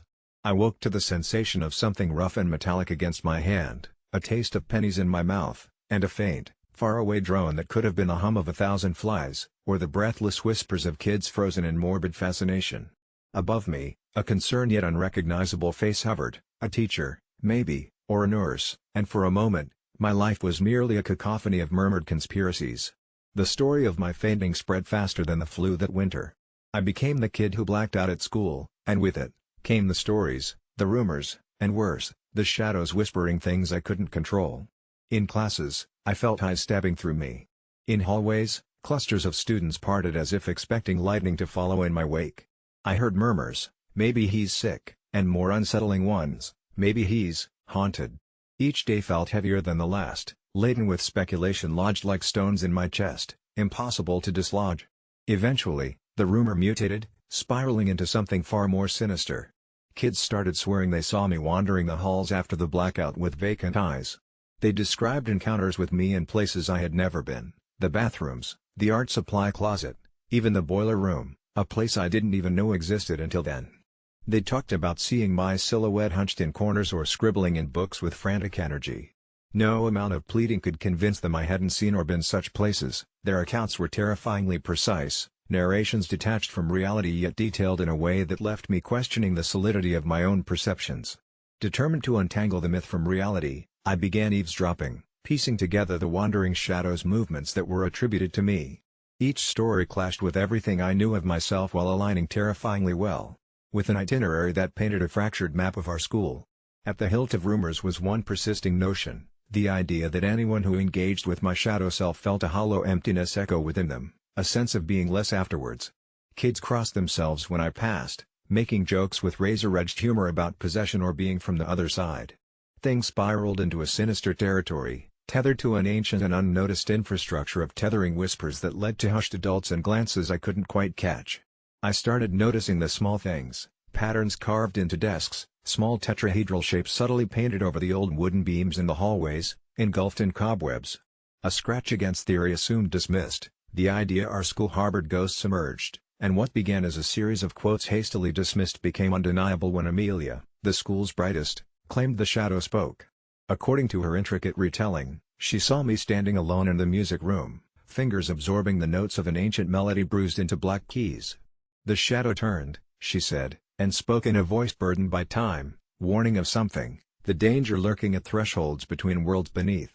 Amelia's revelation lit the dwindled embers of ghost stories past, earning her sympathy instead of scorn, a luxury I wasn't afforded. In a confrontation where reality and myth unpredictably intertwined, I decided to confront this double. One weekend, ignoring the muffled ticking clock, I crept into the school under the cover of an early dusk-driven storm.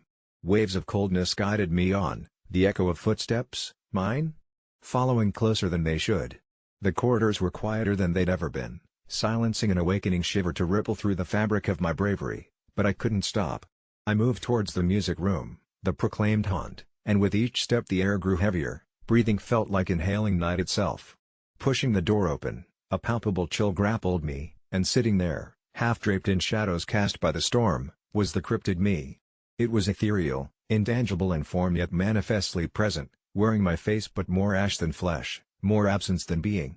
Sitting at the aged piano, it struck dissonant chords thick with sorrow, melodies twisted into haunting sonatas.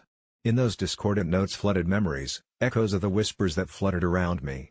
It turned its gaze, a mirror reflecting everything I had avoided seeing, and that voice, my own yet saturated with despair and echoes of forgotten dreams, warned again, telling of a boundary thinning, a convergence where things lurking long in the shadows might finally see light through our merging worlds. I stood encased in fear and fascination, knowing on an instinctual level that I had found the source, the legacy of an old haunting tethered by the keystones of our school. As the storm abated and the room gradually lightened, the me dissolved, dissipating as if it was a construct of fear itself shattering in the birth of truth. The next days were a blur punctuated by questions and stories. The once shadow that cast over me simply ceased, and the rumors of a kid who blacked out subsided into stories forgotten with the leaving of one autumn and the coming of spring. Yet, in the quiet remnants of silence when days are too short and nights stretch too long, I still hear the haunting harmony, that warning woven into otherworldly music echoing from beneath, and I wonder if it might resurface, recognize me as once before.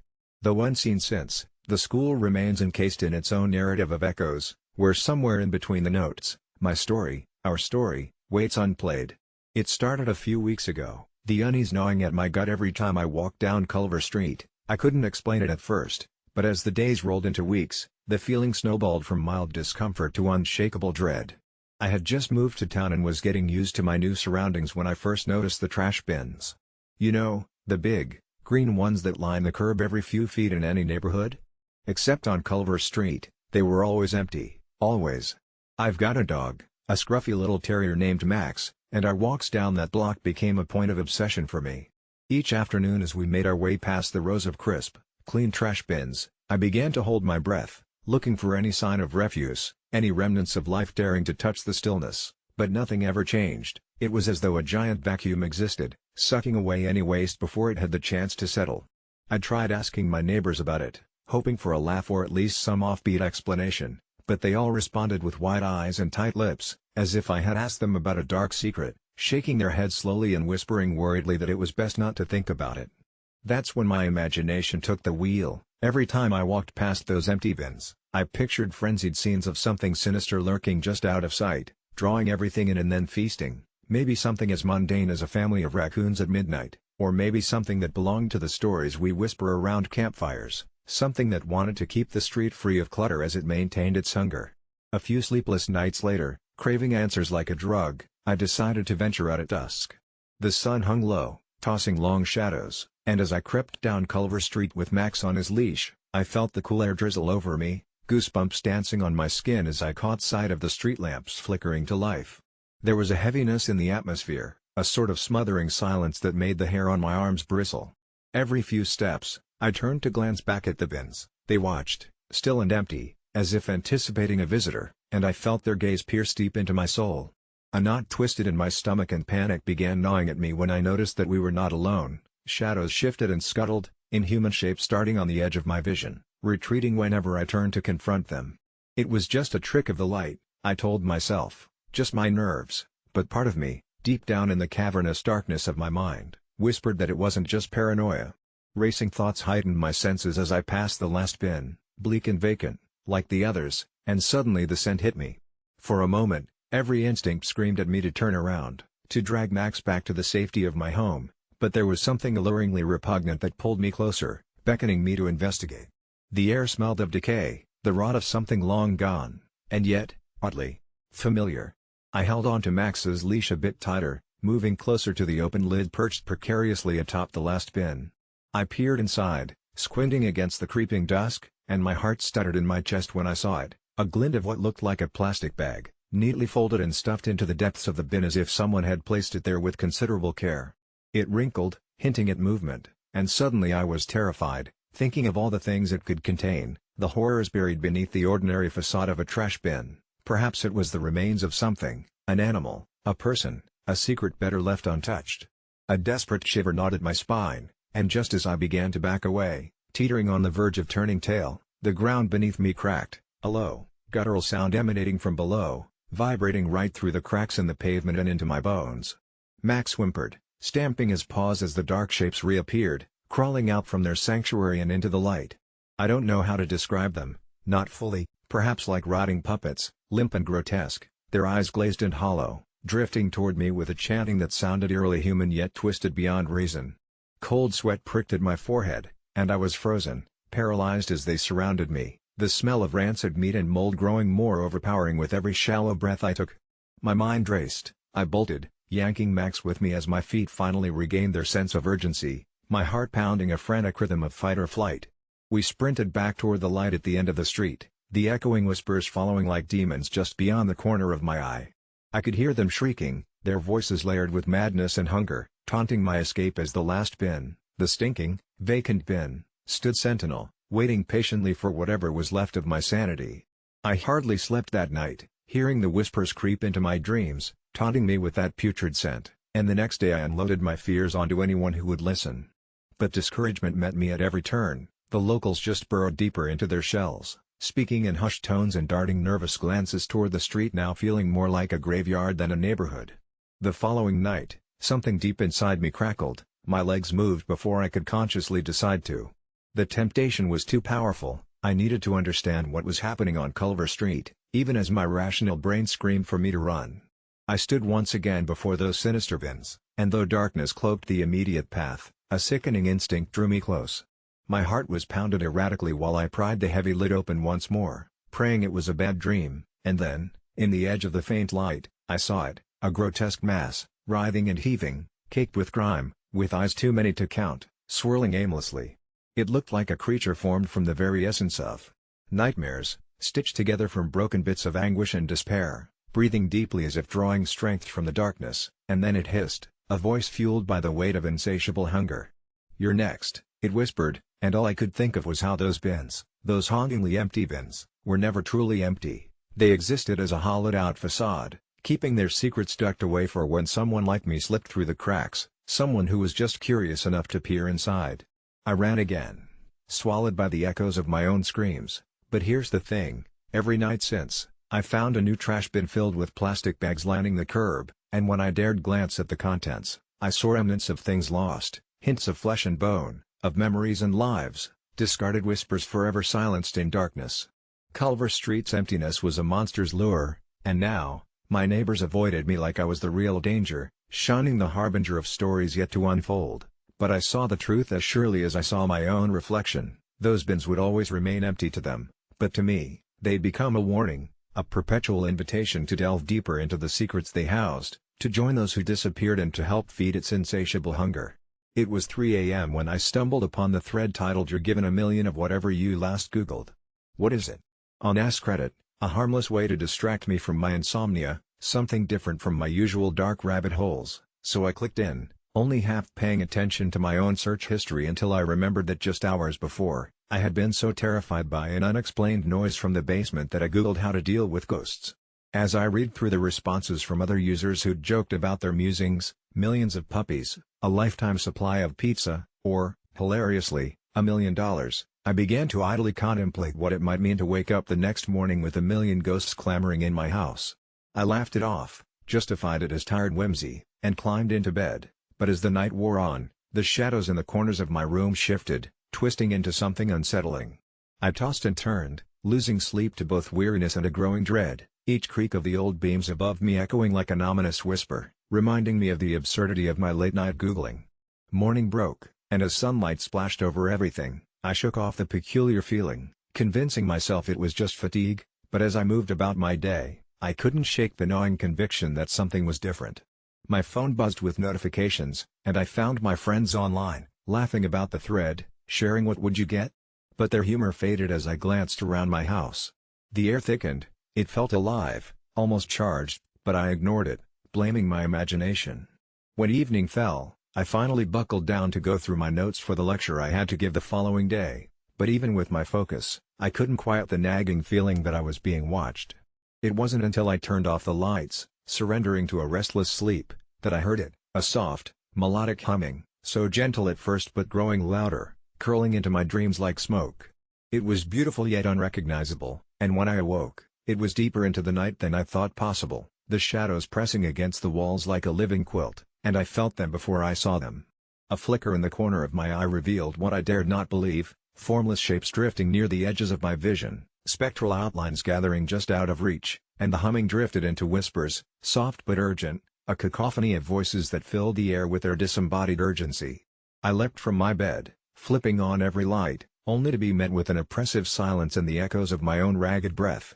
That was when I saw them, pale imprints of fragmented faces, their eyes dark voids that swallowed all light, appearing clearer each moment, pressing closer, a legion of souls stretching back into the darkened recesses of my small abode, all seeking something they had lost. Panic surged through my veins as I scrambled to comprehend, heart hammering as the cold, bitter reality settled upon me. You couldn't give away or return a million ghosts. I remembered the threat and the mocking comments. They weren't just jokes, they had become my rapture and my curse, my million specters lost and seeking, each lost to life in a way I couldn't fathom but somehow felt in my bones. They hovered at the edges of my sanity, flickering like shadows yearning for warmth, and now, they were mine, mixed up with every memory and nightmare I ever had. I tried to reason with them, to plead for their departure, but the whispers grew louder, growing agitated, swirling around me like a tempest. And then, as if stirred from slumber, the whispers coalesced into a single voice, tinged with sorrow, a ghostly wail that pierced through my mind. a tangled tapestry of emotions threading together, revealing flashes of their lives that had been snuffed out too soon. In that moment, I realized they weren't just haunting, they were trapped, bound to me by a wish they never saw it, imploring me for release, an escape that I couldn't provide.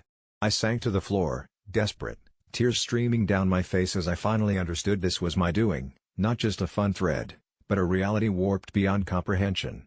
The remnants of their stories tugged at my heartstrings, of lives lost to violence, despair, tragedies untold, and suddenly the weight of my existence bore down on me.